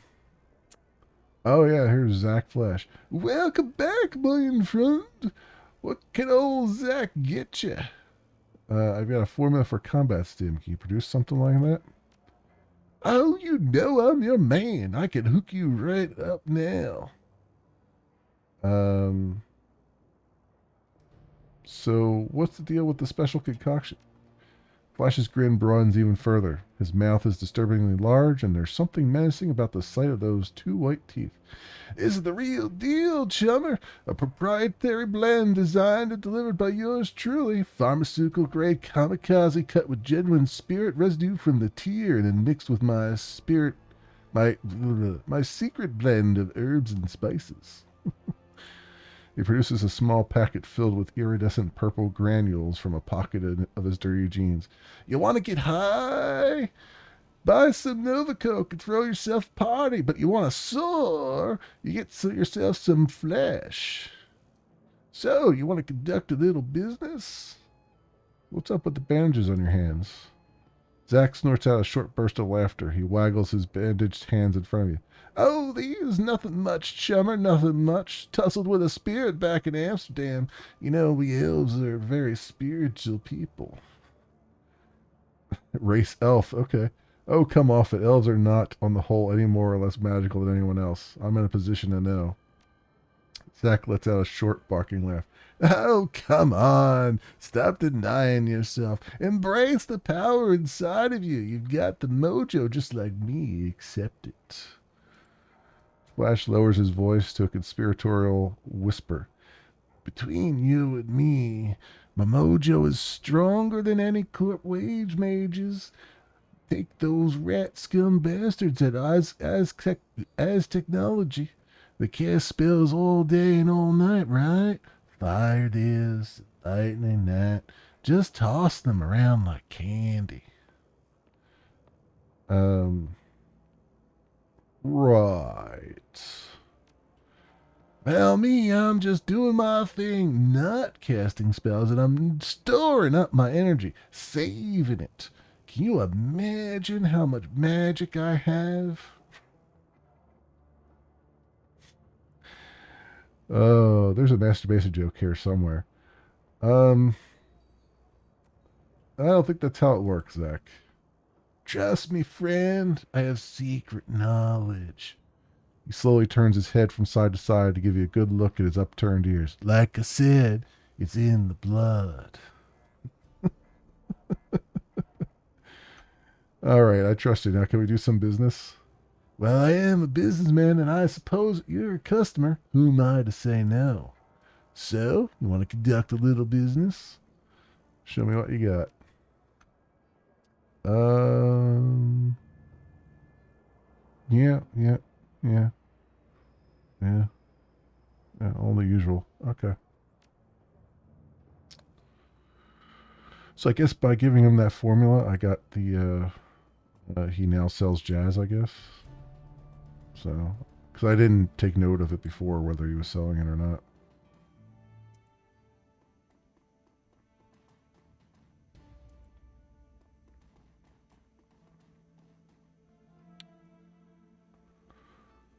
Oh, here we go. Oh, that's right. I picked up all these schematics and stuff. Schematic for auto injector hyper. I found this schematic. Think you can hook me up with this chrome? Very nice. The design appears to be simple enough. Yes, I should be able to provide you with this. It won't be cheap, though. I need cyberware. Holy shit, yeah, it's definitely not cheap.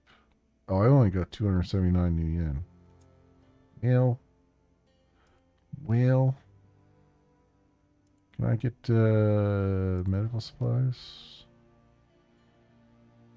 Yeah, I think I'm gonna need a couple of these. Or just one of those, because I forgot I only have 279 yen. Okay, sure. We'll do that. What is this? Bliss.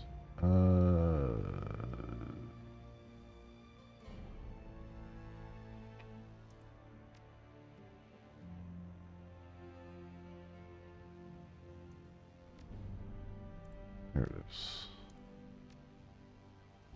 Yeah.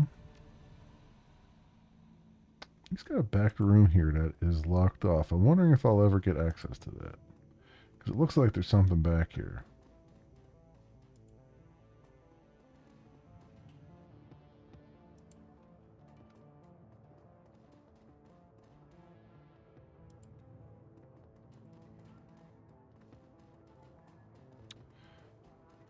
Oh, this cellar is open. Does Sydney have anything else to say?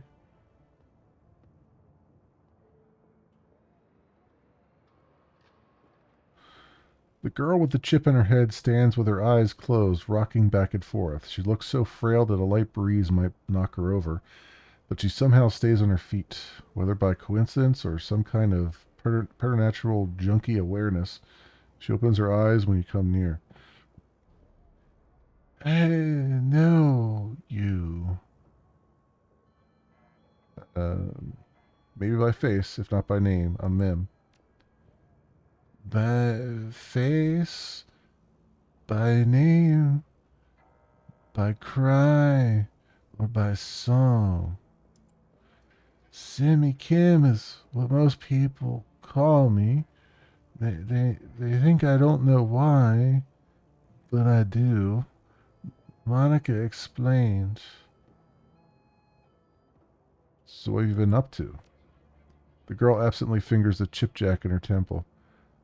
I wanted to escape with the children and the captain. We had to get away from the soldiers out of Austria. But it was wrong. Oh, wrong. I was taking them over the mountains, but it was the wrong way. I know it was. It would have taken us straight into Germany, not Switzerland. We should have taken a train, gone to Italy. There we would have been safe. I didn't want it to end badly, so I turned it off. Zach sold me something new. In it, I feel strong. I I have a son, and he's destined to save the world. I have to protect him because the machines have come back to kill him before he could become a man. She saw a movie. She saw Terminator. I won't let that happen because in there I am strong. Though Kim's words are bold, her trembling voice and body betray someone aching for a fix. How do you feel about Monica's death? Kim hugs her arms close to her body. Sad. She never got to have a family. She'll never get married. Never be a mother. Seems she was a mother to the whole Cruz Bazar. Kim nods her head almost dumbly, her eyes unfocused on the ground. Monica said a mother is always a mother. Always. She hugs herself tighter and stares blankly at the ground. Well, okay, I'll catch up with you another time.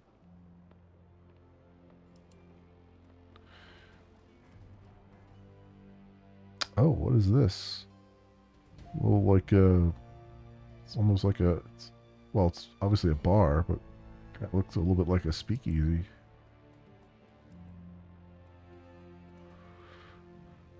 Lucky Strike. I'm going to save here, just in case.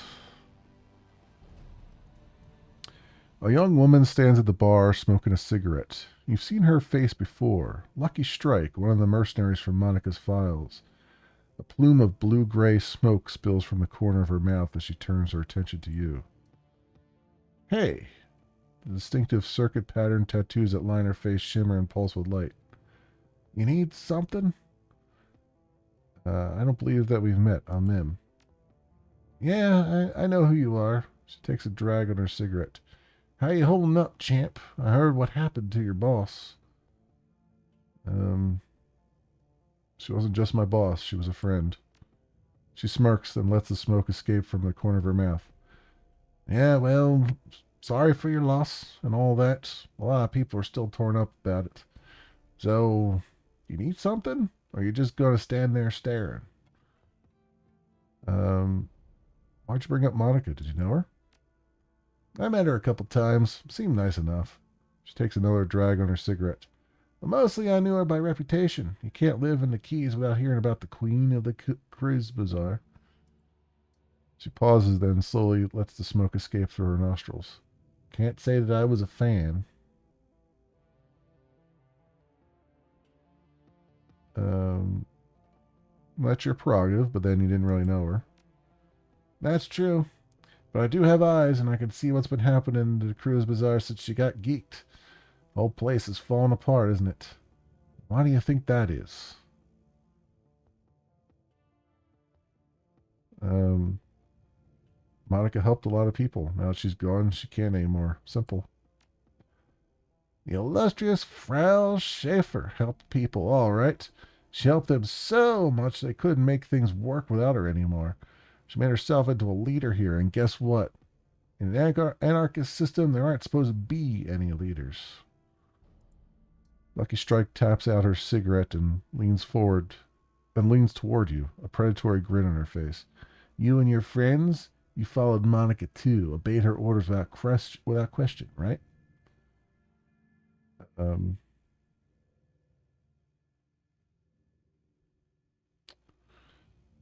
she was our team leader. Of course, we listened to her. Now I got a news flash for you, friend. Here in Berlin, teams don't have leaders. The very idea of a team leader runs counter to the spirit of this place. For such a rabid anarchist, your friends seem awfully comfortable being in power. Kind of a contradiction in terms, don't you think? Um,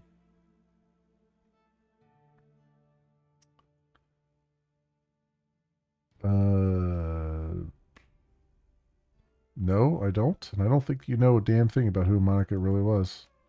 She shrugs. Fair enough. You're probably right. I didn't know her like you do. I'm sure that she was a lovely person. All I really know is that your friend's death left a power vacuum and that the Krebs Cruise Bazaar is less stable because of it. I will never, ever be able to pronounce that word correctly. I just know it. I feel it in my heart. I will always stumble over it. I will stumble over it almost as badly as I stumble over water. Because Lord knows if I don't stop myself before I say water, I will say it with my Philly accent and it will not be pretty. Not be pretty. Alright. What else do we have here? So this is still a thing, right?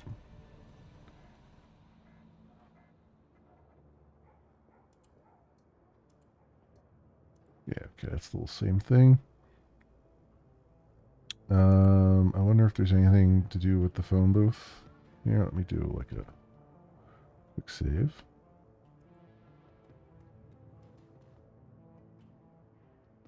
Nope. Alright. Keep going there.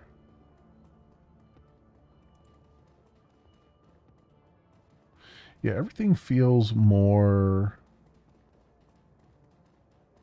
more fleshed out. Like this feels more like a CRPG than the first game did. Not that the first game was bad in any stretch of the imagination, but this one feels like it felt like the first one maybe was a little bit rushed out the door, or maybe they didn't quite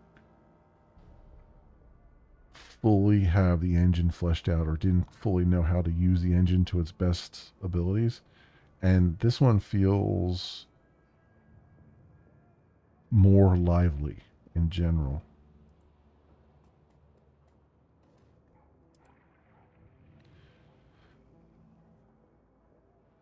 The old troll putters about, his artificial joints complaining loudly. He seems heavier today than when he first met, and he takes your approach as reason to see himself in rest. I understand they put you in charge of Monica's outfit. Looks like we're both carrying heavy burdens. Ha! I suppose so. We'll see what gives out first. Your will or my plastic knees. You need something from me? How are people handling the loss of Monica? I think most are still in shock, but just you wait. That'll pass, and then the panic sets in. Few folks have any real discipline around here. Monica kept them calm by keeping them safe. Now that she's gone, they're going to start realizing what a heap of misery this blasted city can be. You don't seem too worried, though. I already died once. Every day since is just a bonus. A tired, painful bonus. Really doesn't matter that much to me, but to the rest, it's going to be a different story. Monica kept this place in one piece. She read the flux like a bird reads the wind or a fish reads the current. Without her, there's no telling what's going to happen. Anything else you want to jaw about? I'd like to hear a little more about you. Let me guess. You want to know how I lost the legs? If you're offering. Might as well hear it from me than one of the addle-brained kids running about. Lost the legs during the first Euro War, if you must know, in a bombing. Now you need something else from me? Nope, didn't mean to bother you. Okay.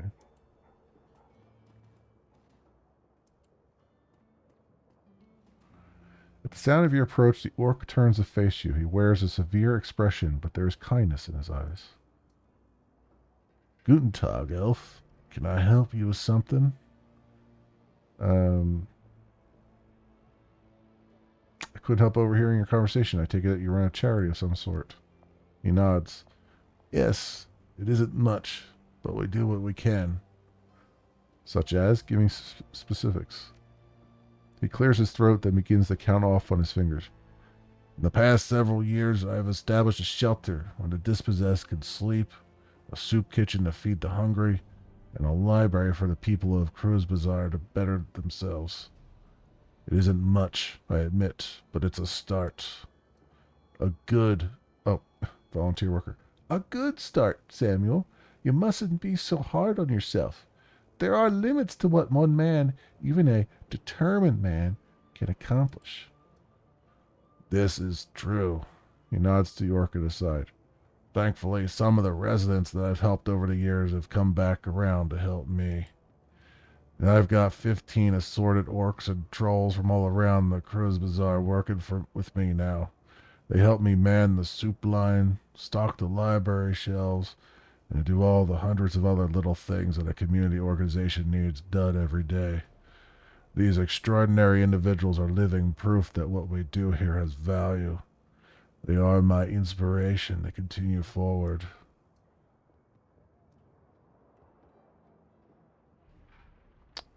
She beams at the compliment. From her body language, it's clear that she idolizes Beckenbauer. Oh, okay. That's the worker, I guess. Okay. Now, do you have any more questions? If not, I will bid you good day. I don't wish to sound self-important or rude, but there are many pressing matters that demand my time. 15 assorted orcs and trolls. Does that mean other races aren't welcome within your organization?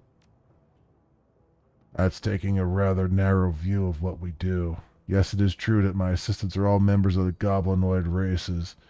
It is also true that before they accepted my help, they were thieves, gangers, and deadbeats. This is not because they were bad people. This is because those of us with goblinoid traits are feared, mistreated, denied gainful employment by a society that hates us.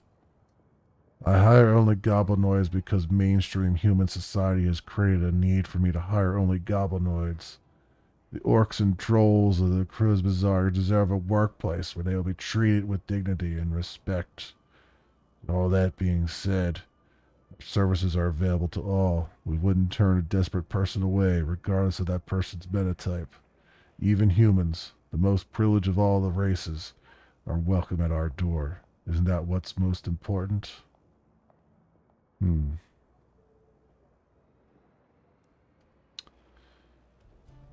I'll reserve judgment. You're helping people, and that's what's important. He nods slightly. Good of you to understand. Now, is there something else you'd like to talk about? How is Silky doing? Yes, she mentioned that you had sent her. I don't know what you told her, but whatever you said, it worked. Silky's determination is truly inspiring. A cram habit is a difficult thing to beat, but I don't doubt that she will make it.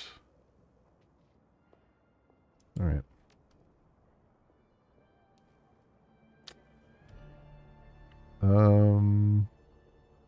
Cool.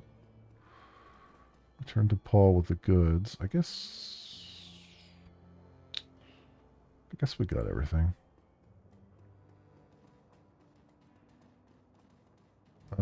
Yeah, I mean, I don't have any money, so I guess we gotta, have to return.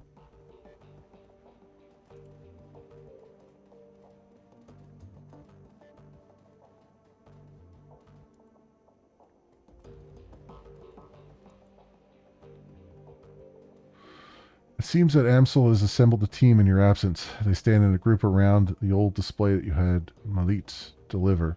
On their faces you could see excitement and apprehension, curiosity and dread. Ma'am, have you procured a DVD reader? I have. It is right here. Good. This should only take a moment. Amsel disappears behind the ancient display. After a few minutes of fiddling with its battered inputs, he reappears, a satisfied look on his face. Everything appears to be functional. The disc should be ready to play.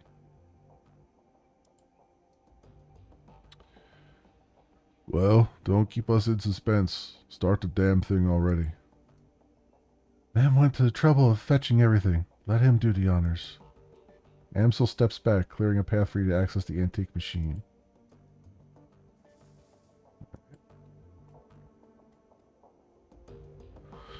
A soft whirring sound fills the air as the ancient DVD player spins the disc up to speed.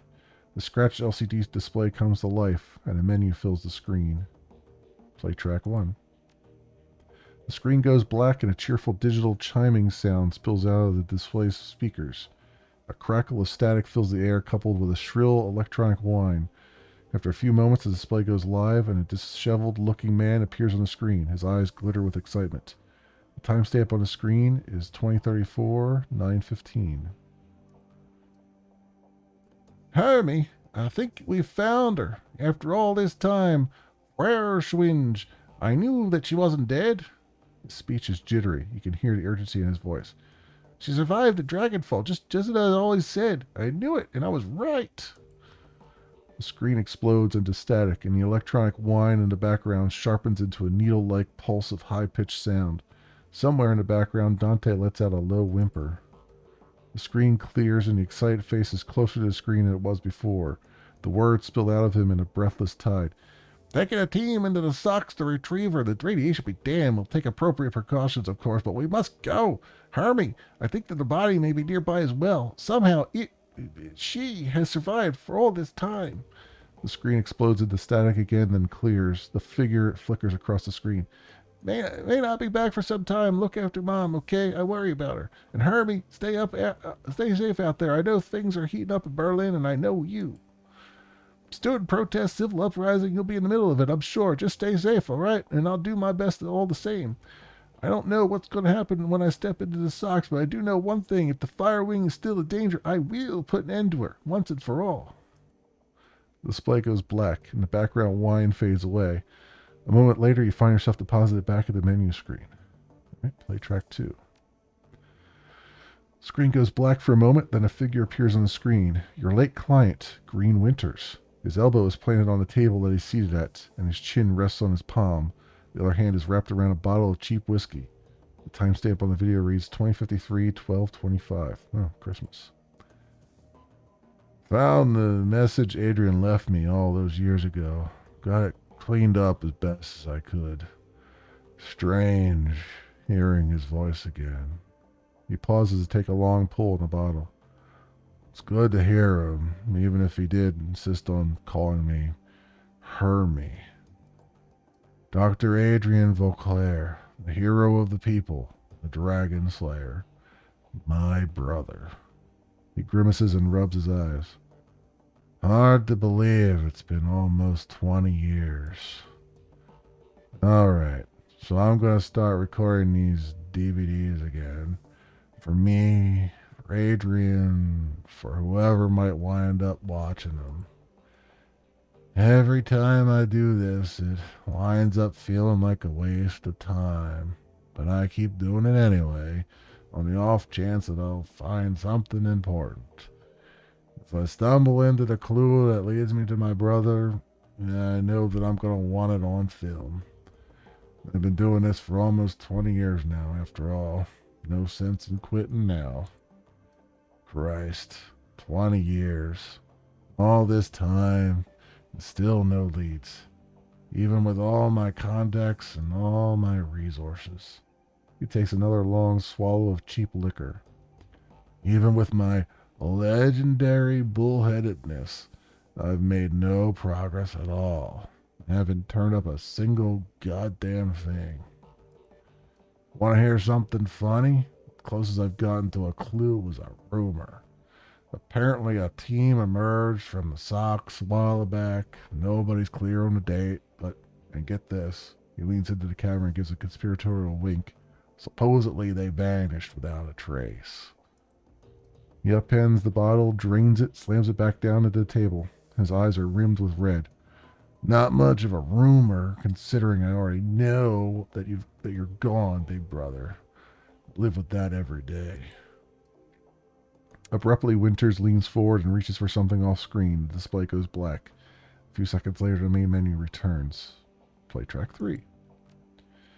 There's a grinding sound from the DVD tray, and Green Winter's image appears on screen. There's an eager look on his face. The timestamp on the video reads 2054-1012. Stumbled upon this archival footage of Fairschwing's original attack months before the Dragonfall. Easy to forget how devastating it was. Adrian saved a lot of people by bringing her down. And I got the footage all queued up to play. Starting it now. Additional comments to follow. The slow whir of the DVD player shifts to a high-pitched whine. A distorted, wavering image blooms into being on the screen. A timestamp in the upper right corner of the screen marks the date, July 6, 2012. Oh, we're getting to see it. It's difficult to make out what you're seeing at first. The scene is dark and smoky, and the telltale flashes of emergency vehicle lights flicker on the periphery of the screen. The camera pushes in, and you can make out two figures standing in a ruined landscape. All at once, the sound cuts in. Again, for those of you just joining us, we are coming to you live from Stoiberg. A few hours ago, the dragon Fairschwings launched an unprovoked attack on this Sleepy Hearts mountain town, and you can see the results behind me. Fire, ashes, and blood. We're joined tonight by a survivor of this latest and most horrifying attack. Ford turns to face a pale man standing behind him. Sir, I understand that you've been through a terrible ordeal. Thanks for taking the time to speak with us tonight. The camera switches focus to a middle-aged man with a haunted look in his eyes. He stammers out a reply. Yes, of course.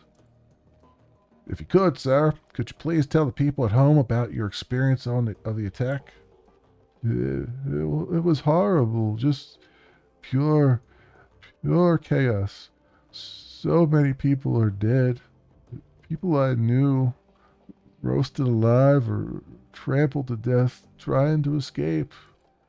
My own house was burned to the ground during the attack. My family, we have nothing now.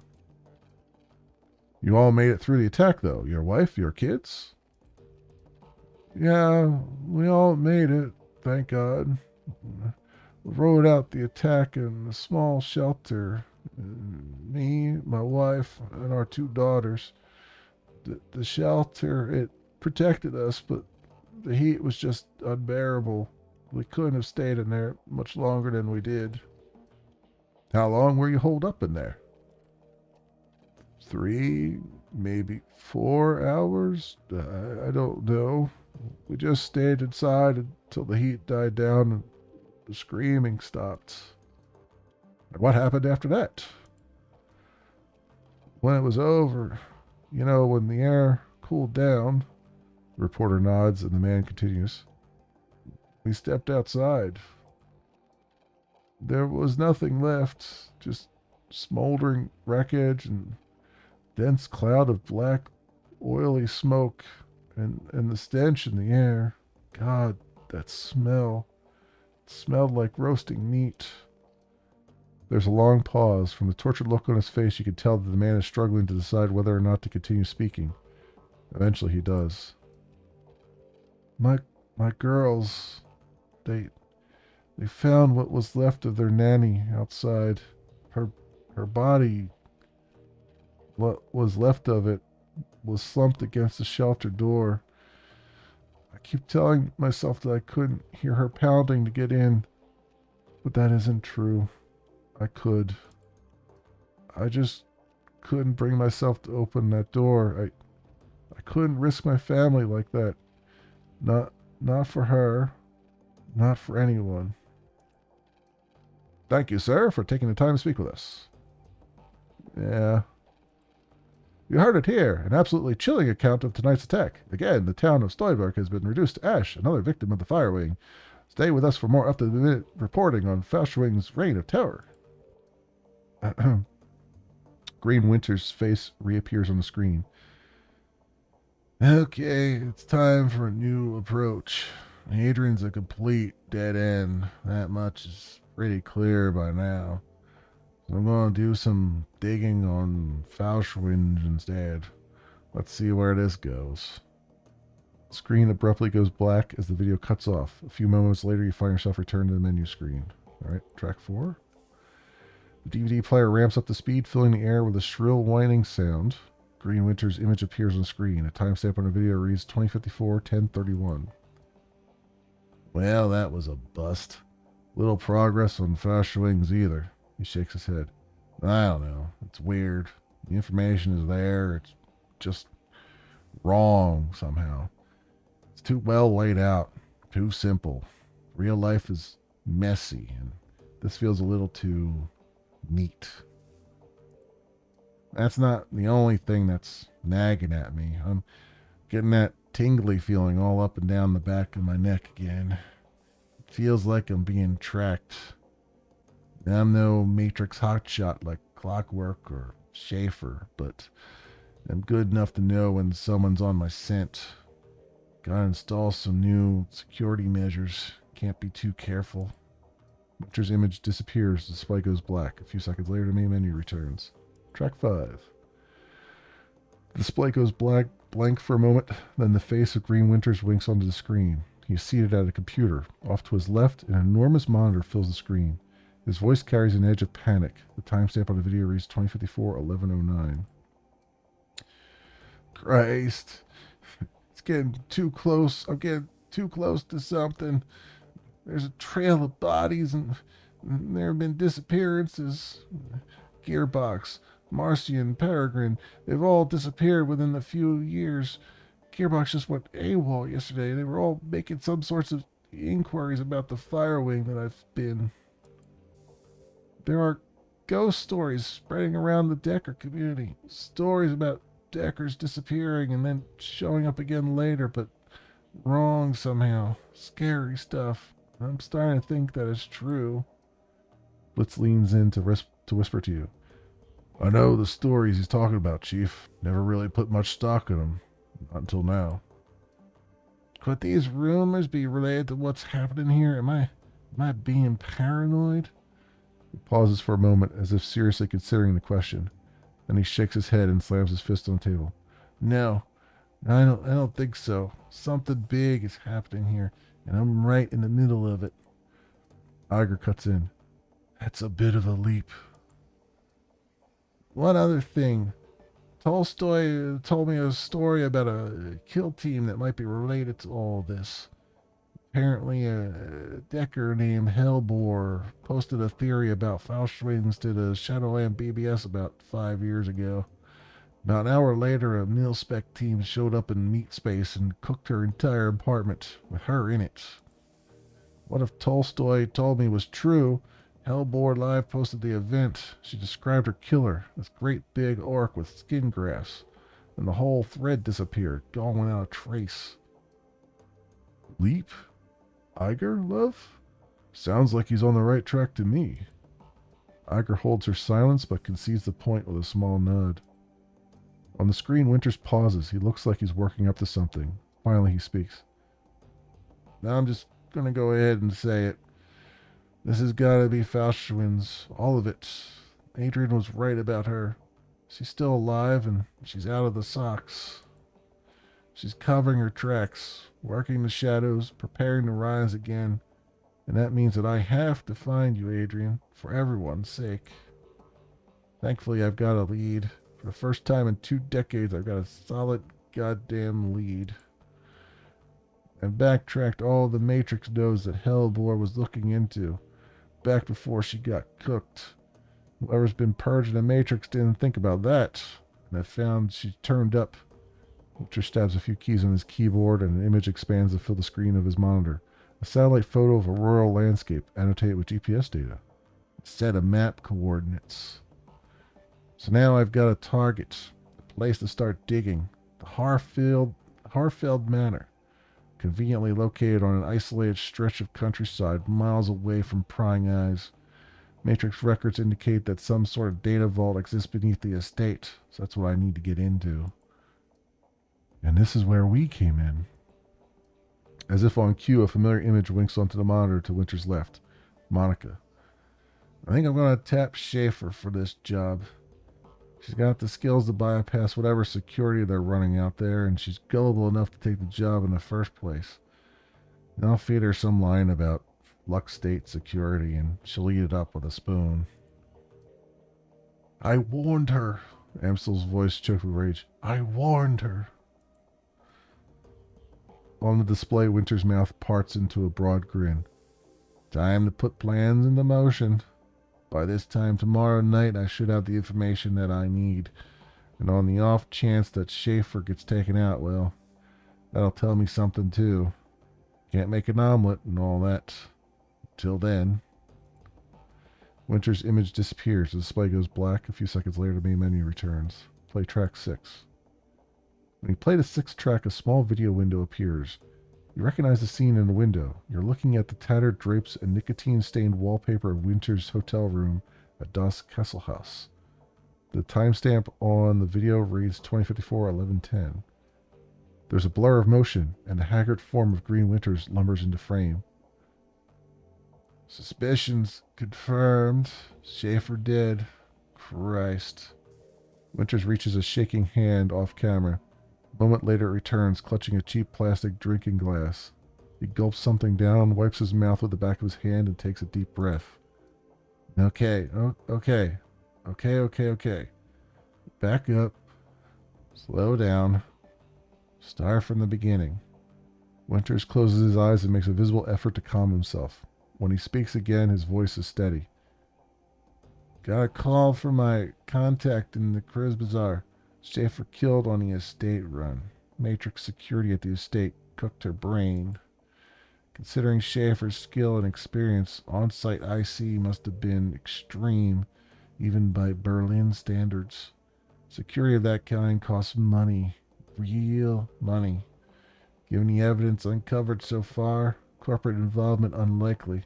The connection to the fire wing is too strong. So let's come out right and say it. The dragon is what we're dealing with here, and the smart money says that she's coming for me next. And I won't go down without a fight. I've still got my contacts, still got my connections. The flux stake can be a hell of a weapon for a man who knows how to manipulate it. Winters takes another long pull from his glass, grimaces, and swallows. Time for me to make my play. Ghost stories or no, missing Deckers or no, I've got to jack into the Matrix and start pulling strings. The countermeasures that I installed earlier should be more than enough to keep me safe for the 20 minutes I'll be in there. Winters drains the rest of the glass, then tosses it back over his shoulder. A moment later, you hear the dull, clattering sound of hard plastic on linoleum. Schaefer's death was tragic. She was a staunch supporter of the F state. But still, all things considered. Winters fishes for something off screen. A moment later, his hand reappears clutching a data jack cable. Better her than me. He plugs the cable into his head, and the screen cuts to static. Eject the DVD. As your finger nears the eject button, a black screen cuts in over to static. A moment later, Green Winter's haggard face appears. If you're watching this, then I guess that they caught up to me. They will be after you too now. Blitz whispers into your ear again, more harshly this time. What the hell is this? Why didn't you warn me about this before I came here? We didn't know. Not exactly. Not exactly? I didn't come here to get haunted by a dragon. I'm not even part of this. You are now, whether you like it or not, so quiet down and stop bothering him. Whoever you are, whatever you think you're after, you need to find Dr. Adrian Vauclair.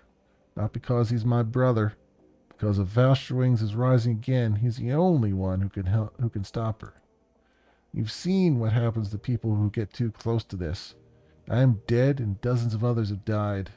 You'll be next, unless you can find Adrian. The screen cuts back to static. The message is over. The DVD tray slides out of the reader. Well, that was a thing. That was really a thing. Yeah. That was a lot.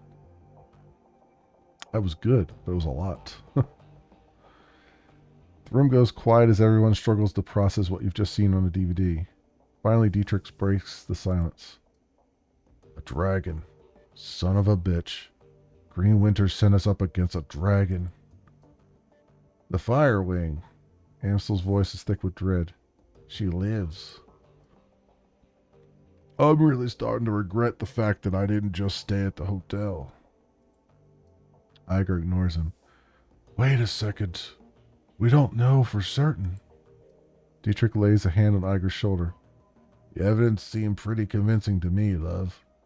I'll even take it a step further. I think that secret facility that we stumbled into was her lair. The room falls silent. Iger and Glory exchange glances. After a moment, Dietrich continues. Just think about it. The Decker that Winters got those coordinates from was posting about Faustschwinge. Then she was killed by that same orcish bastard that attacked us after Monica died.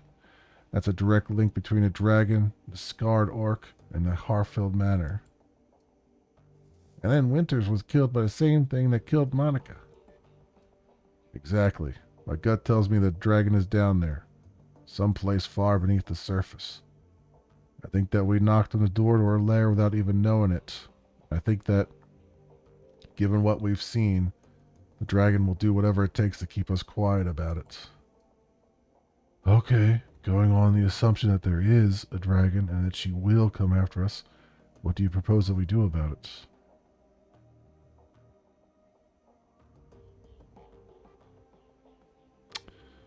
I'll tell you what we're going to do. We're going to follow Winter's advice. We're going to find Vauclair. Yes, Mem is right. Finding Vauclair should be our priority. If we're going up against a dragon, we need to find ourselves a dragon's lair. Winter spent 20 years searching for Vauclair. We got him nowhere. How do you propose that we find him? With the help of an information broker.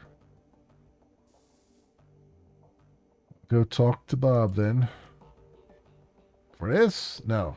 While Herr Berkazi is very capable, a task of this magnitude is beyond him. We need to make contact with a premier information broker in Berlin. We need to talk to Alice. Blitz scoffs at Amsel. Alice? Best of luck. I hope that you're rich. Amsel raises an eyebrow. For this? Rich enough, even if only just.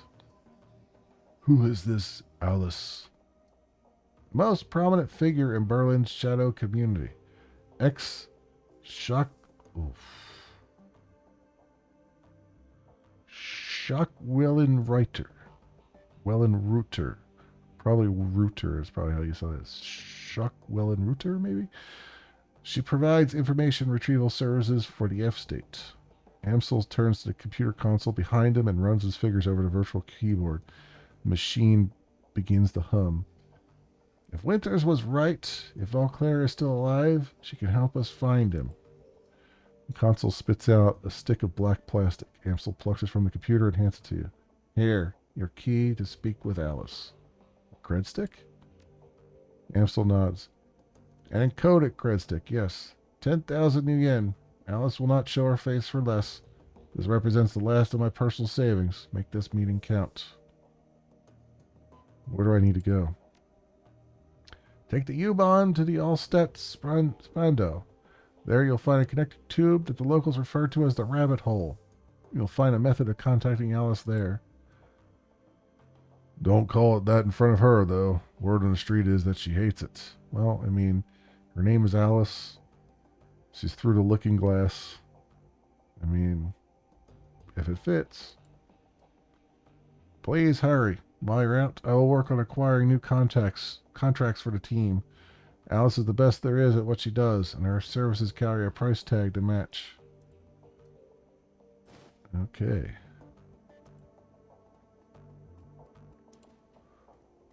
Let's see what we got. So I think I'm all cleared up here.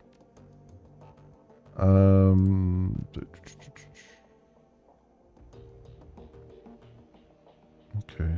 Take the U-Bahn to meet Alice. All right. That is what we will do then.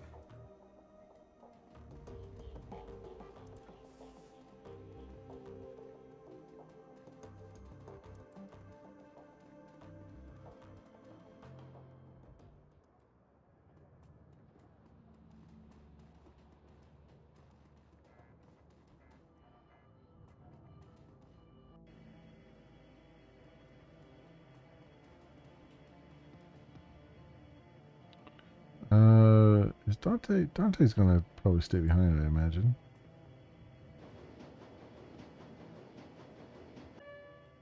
Or he's gonna come with me. Okay, that's fine.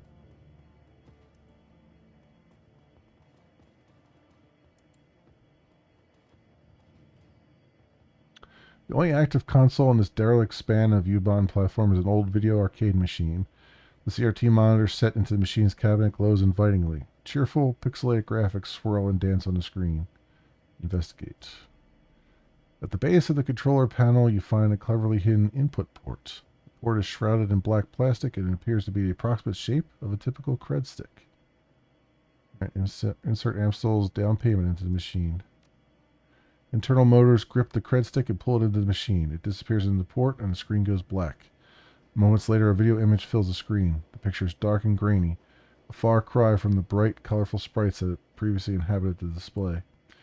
On the screen is a dimly lit office. The place looks like it was pulled straight from an old detective movie, from the Venetian blinds on the windows to the great swaths of shadow that paint the walls black. Center stage, sitting behind a large mahogany desk, is the silhouette of an impressive-looking woman in a charcoal gray suit. The tip of a cigarette glows cherry red in the shadows. She leans forward into the light, and you catch your first glimpse of Alice. Her face is all hard planes and sculpted angles, with high cheekbones and almond eyes. Her lips are painted a frigid blue, but the look in her eyes is even colder. A head of lustrous black hair is interspersed with flowing streams of cyan light. Alice exhales a plume of smoke, then tips her cigarette into a nearby ashtray. She fixes her eyes on you, and her lips curl into a humorless smile. We're on your dime, friend. Tell me what you're looking for. I need you to find someone for me, Dr. Adrian Vauclair. She raises an eyebrow. The Dragon Slayer? Interesting. He's been missing for a long time. Yes, he has. The question is, can you find him? She looks you in the eye, and the smile disappears. Her voice is all business. If he's out there somewhere, I'll find him for you.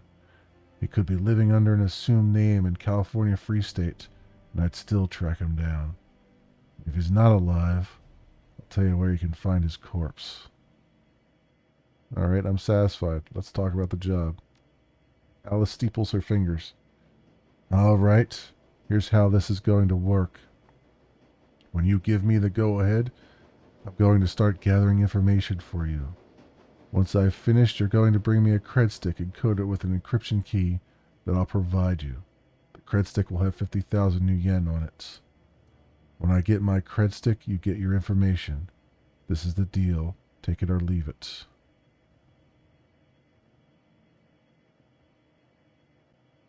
Mm-mm.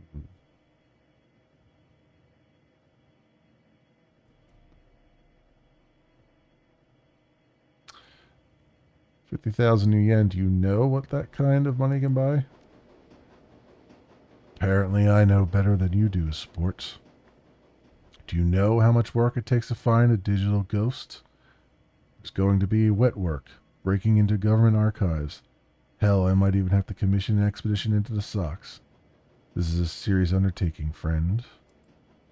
Now, do we have a deal, or don't we? Alright, Alice, it's a deal.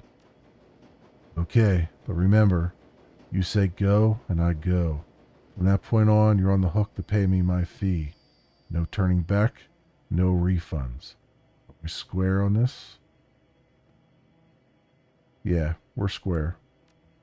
Good. I'll be in touch.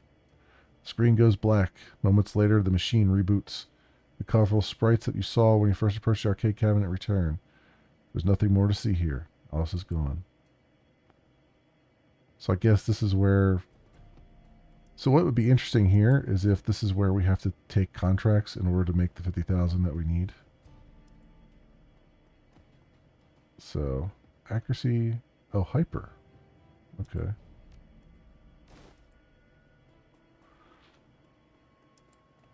Because I assume that that's where this is leading to, and I'm cool with that. I'm cool with how these all like tie into one another. Like normally I'd be a little bit upset with a game's like, you must have this much money to continue, but in this case it all like fits really well into the narrative, and I'm fine with it.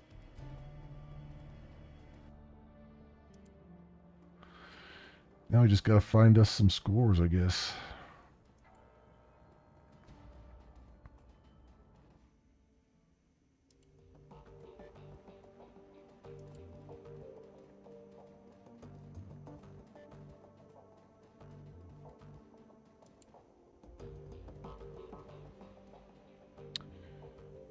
Ma'am, did you make contact with Alice? Yes, I did. She accepted your payment, and I ordered the search for the information we need. Very good. I can't imagine this will be cheap. What was Alice's stated price? Right on that count. 50,000 new yen. He shrugs. It is about as I had expected. Thankfully, we are prepared for this. I've established contact with a number of new clients. You can find information on the jobs logged in your mission computer. One job's file's on there already. While you're working to earn Alice's fee, I will continue to dig for clues about Falschwinge. If she is, in fact, roosting under the Harfield Manor, then there must be some evidence to support that fact. The dragon is a large thing to hide, after all. Be careful, Paul. Remember what happened to Monica. I will never forget. Don't worry. I'm going to conduct my investigation the old-fashioned way, through context and deduction, and careful observation. I'll not jack into the Matrix until this entire sorry episode is finished. It's probably wise. Speaking of doing things the old-fashioned way, Elite is working to recover information off those other DVDs. It's a painstaking process, and it will not be quick, but she is optimistic she shall be successful in time. Finally, I have been checking up on our friend, the orc with the skin grafts. I haven't heard anything back yet, but I'll keep you appraised as the situation develops. Sounds good, Paul. I'll go check up on those jobs. One last thing before you go. Samuel Beckenbauer wanted me to pass a message to you. Do you know him? The orc who runs the shelter across the way? Yeah, we've met. Yeah, well, he has a job for you. He wouldn't discuss it with me, but he promised it would prove worth your time. Keep it in mind.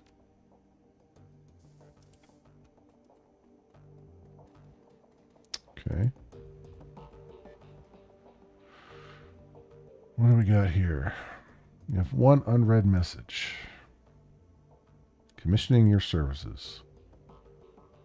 We would like to arrange a meeting between you and one of our representatives. You'll find him at the cafe nearby. His name is Luca Deer.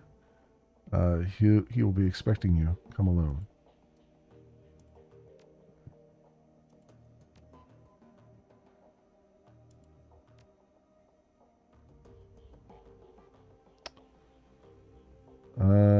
Pharma cleanup job. Amsel's face winks onto the screen. Here you'll find a complete transcript of my conversation with Her Fuchs. Okay. A potential client. The job seems to be relatively straightforward and the payout is reasonable. One word of caution before you proceed. There are aspects of this run you might find morally troubling. Be sure to read and understand the specifics of the job before accepting. If you do accept, you'll be expected to carry out the requirements of the job in full. After reading the transcript, you may choose whether or not to accept the job. If you respond in the affirmative, our client will be notified and I will make all necessary preparations for the run. Herr Amsel? Yes, I am here. To whom am I speaking? You may call me Herr Fuchs. Very well. Please describe the work that you would like to have done. Straight to the point. I like that. Very well. I'd like to retain your team services to clean up a mess. Go on. My employer has dispatched a team of operatives to conduct a quiet operation at a local shearing pharma AG lab. Unfortunately, they botched the job. The team was eliminated, but we have reliable information that one of the operatives has been taken captive. If this rogue agent were to spill information leading back to my employers, it could lead to a corporate war. A great many lives could be lost. My employers would like nothing more than to prevent such a tragic turn of events. Ah, I see. And you wish to retain my team services to tie up those loose ends? Exactly. The captive operative is a rigger by the name of Thorvald Enstad. We need him neutralized before he can inform on us to his captors. As Enstad and his team have already put the facility on high alert, stealth will not be an option. Your team will need to shoot its way in, eliminate Enstad, and exit the facility. A straightforward enough task, and well within my team's capabilities. What are you offering in terms of pay? 15,000 new yen. This offer is non-negotiable. Very well. I'll pass the offer on to my team. Very good. Good day. Let's decline for now. Humanist data steal. Samuel Beckenbauer has approached me with an offer of work. Apparently, an associate of his has learned some disturbing details regarding the Berlin chapter of the Humanist Politic Club. He would like to contact your team to investigate those rumors. Beckenbauer was unwilling to discuss the specifics of the job in your absence. He's requested that you speak with him in person at the earliest convenience. Okay.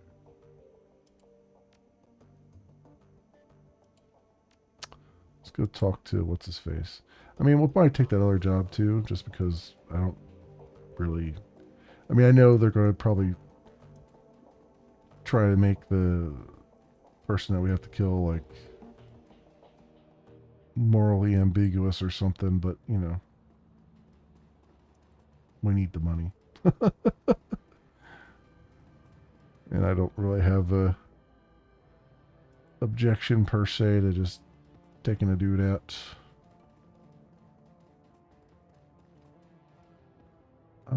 Where was... What's his face? Was he up here?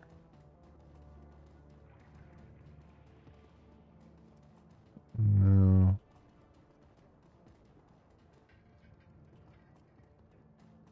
Not down there.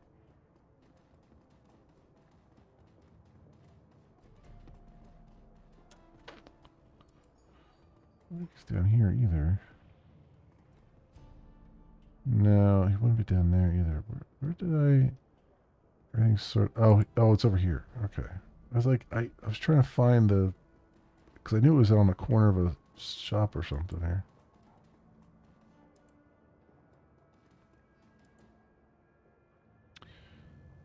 Hello again, mein friend.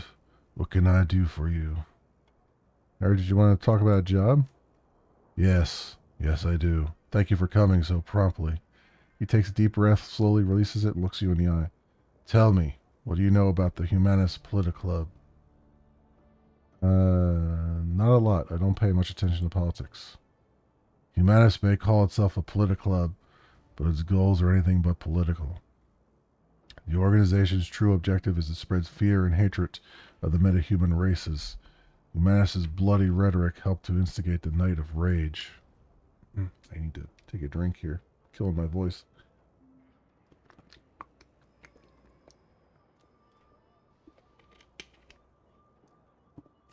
There we go. Night of Rage. A worldwide event riot that took place in February of 2039. Thousands of innocent metahumans were attacked, beaten, and killed. Women and children were corralled into warehouses for protection and then burned alive when the structures were put to the torch. This is what Humanus stands for. This is the agenda that its leaders strive to advance. They will not be satisfied until all metahumans everywhere are driven from the face of the earth. Disgusting, and this job of yours has something to do with Humanus? He nods. Yesterday, I overheard one of my assistants talking on his comm. He was yelling, clearly agitated. I questioned him, and he confided in me. What he told me made my blood run cold. What did he tell you? His brother, Tuck, works for a smuggling operation based in Shattenest. Apparently, these smugglers have accepted a contract from Volker Stahl. Stahl is a vicious ideologue and the leader of the Berlin chapter of Humanus. The cargo that the smugglers are delivering includes a large quantity of an extremely hazardous chemical agent. Naturally, this fills me with unease. Whatever Stahl has planned, it can't be good for us. I want you to infiltrate the smuggling operation as delivering the shipment. Once you arrive at the Humanus compound, you'll find out what they've been planning to do with the chemical and put a stop to it. What makes you think they'll talk to me? I'm no more human than you are. Many of the smugglers are metahumans. If you travel with them, Humanus will allow you into their compound. The rest will be up to you. As long as they can get me in the front door, I can take care of the rest. He nods. Yes, good. From your reputation around the Crow's Bazaar, I knew that you were the right man for the job. Let's talk compensation. What does this gig pay? I have contacted sister organizations across Berlin and taken up a collection. Between us, we have raised 22,000 new yen as a payment. I trust that this will be sufficient. I'll do it. Count me in. He nods. Excellent. I am relieved. I will make the arrangements for your meeting with the smugglers. Their leader is an elf who calls himself Maxim. Take the U-Bahn to Shattenest, and you'll find him waiting there. Best of luck to you, ma'am, and good hunting. Know that you're doing a great thing for the metahumans of Berlin. Your efforts will not go unrecognized. Okay. I wonder, can you take... I guess you can't take multiple things at once, but I'm hoping we'll have enough to be able... We'll be able to come back and do the other ones. Like, they won't, like, disappear on us. Okay. Cool. Very cool. Alright, I'm going to save here. And I think I'm going to stop right there. I mean, we're about 15 minutes earlier than I would normally stop, but there's been a lot of talking. And I think my voice has just about had it for tonight. But yeah, this is fantastic. I'm really enjoying this. I'm really enjoying this so far. And if what I hear is true, that the Hong Kong is even better, then I'm psyched. I'm psyched for this. I can see why this one is so many more hours to complete than the first one. So, yeah, this is really fantastic. It's almost a shame that the first one was so basic, question mark, given how well fleshed out this one feels. So cool. Awesome. Yes, that will do it then, my friends, for me for tonight, and that will do it for Shadowrun Dragonfall for this week. I'll be back with it on Wednesday and Thursday of next week. Oh, actually, no, I'm sorry. I take that back. Next week is the Steam Next Fest. I keep forgetting.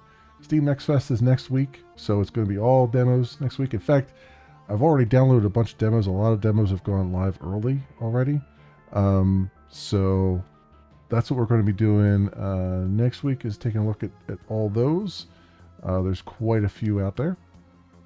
And taking care of that. And then, so it'll be Wednesday and Thursday of the week following the next week when we'll come back to this. So be looking forward to that. Tomorrow night, most likely, we'll be doing some coding. Most likely. I might decide to just play a game or play one of the demos early that are coming around. I don't know. We'll have to see what kind of mindset I'm in. But hopefully Saturday night at least I'll be likely doing some coding. So writing some code and stuff like that. And then Sunday night Sunday night will likely be No Man's Sky Expeditions, but I might also throw in just some Motor Town instead, because we won't have a chance to play it next week. I'd like to make some more progress with it, so we'll see. We'll see what I'm in the mood for. But anyway, that is that for me for tonight. If you happen to run across this, this sounds like Deus Ex music, which is awesome. Sounds like almost like Deus Ex Human Revolution music. If you happen to run across this on the YouTubes and you have a like and or a subscribe that you can spare and maybe toss my way, that would be awesome and swell and tremendous. It helps out greatly and I appreciate it very, very much. So otherwise, thank you so much everyone for watching. I hope everyone has thank you also to Vivenitar for the raid earlier. Thank you all for hanging out and keeping me company and all those things. And I hope everyone has an excellent morning, afternoon, or evening, depending on what it is for you. I hope to see you back here again in the future for some more stuff, whatever happens to suit your fancy. Until then, see you, bye.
to a man who has welcome aboard tattooed on his penis.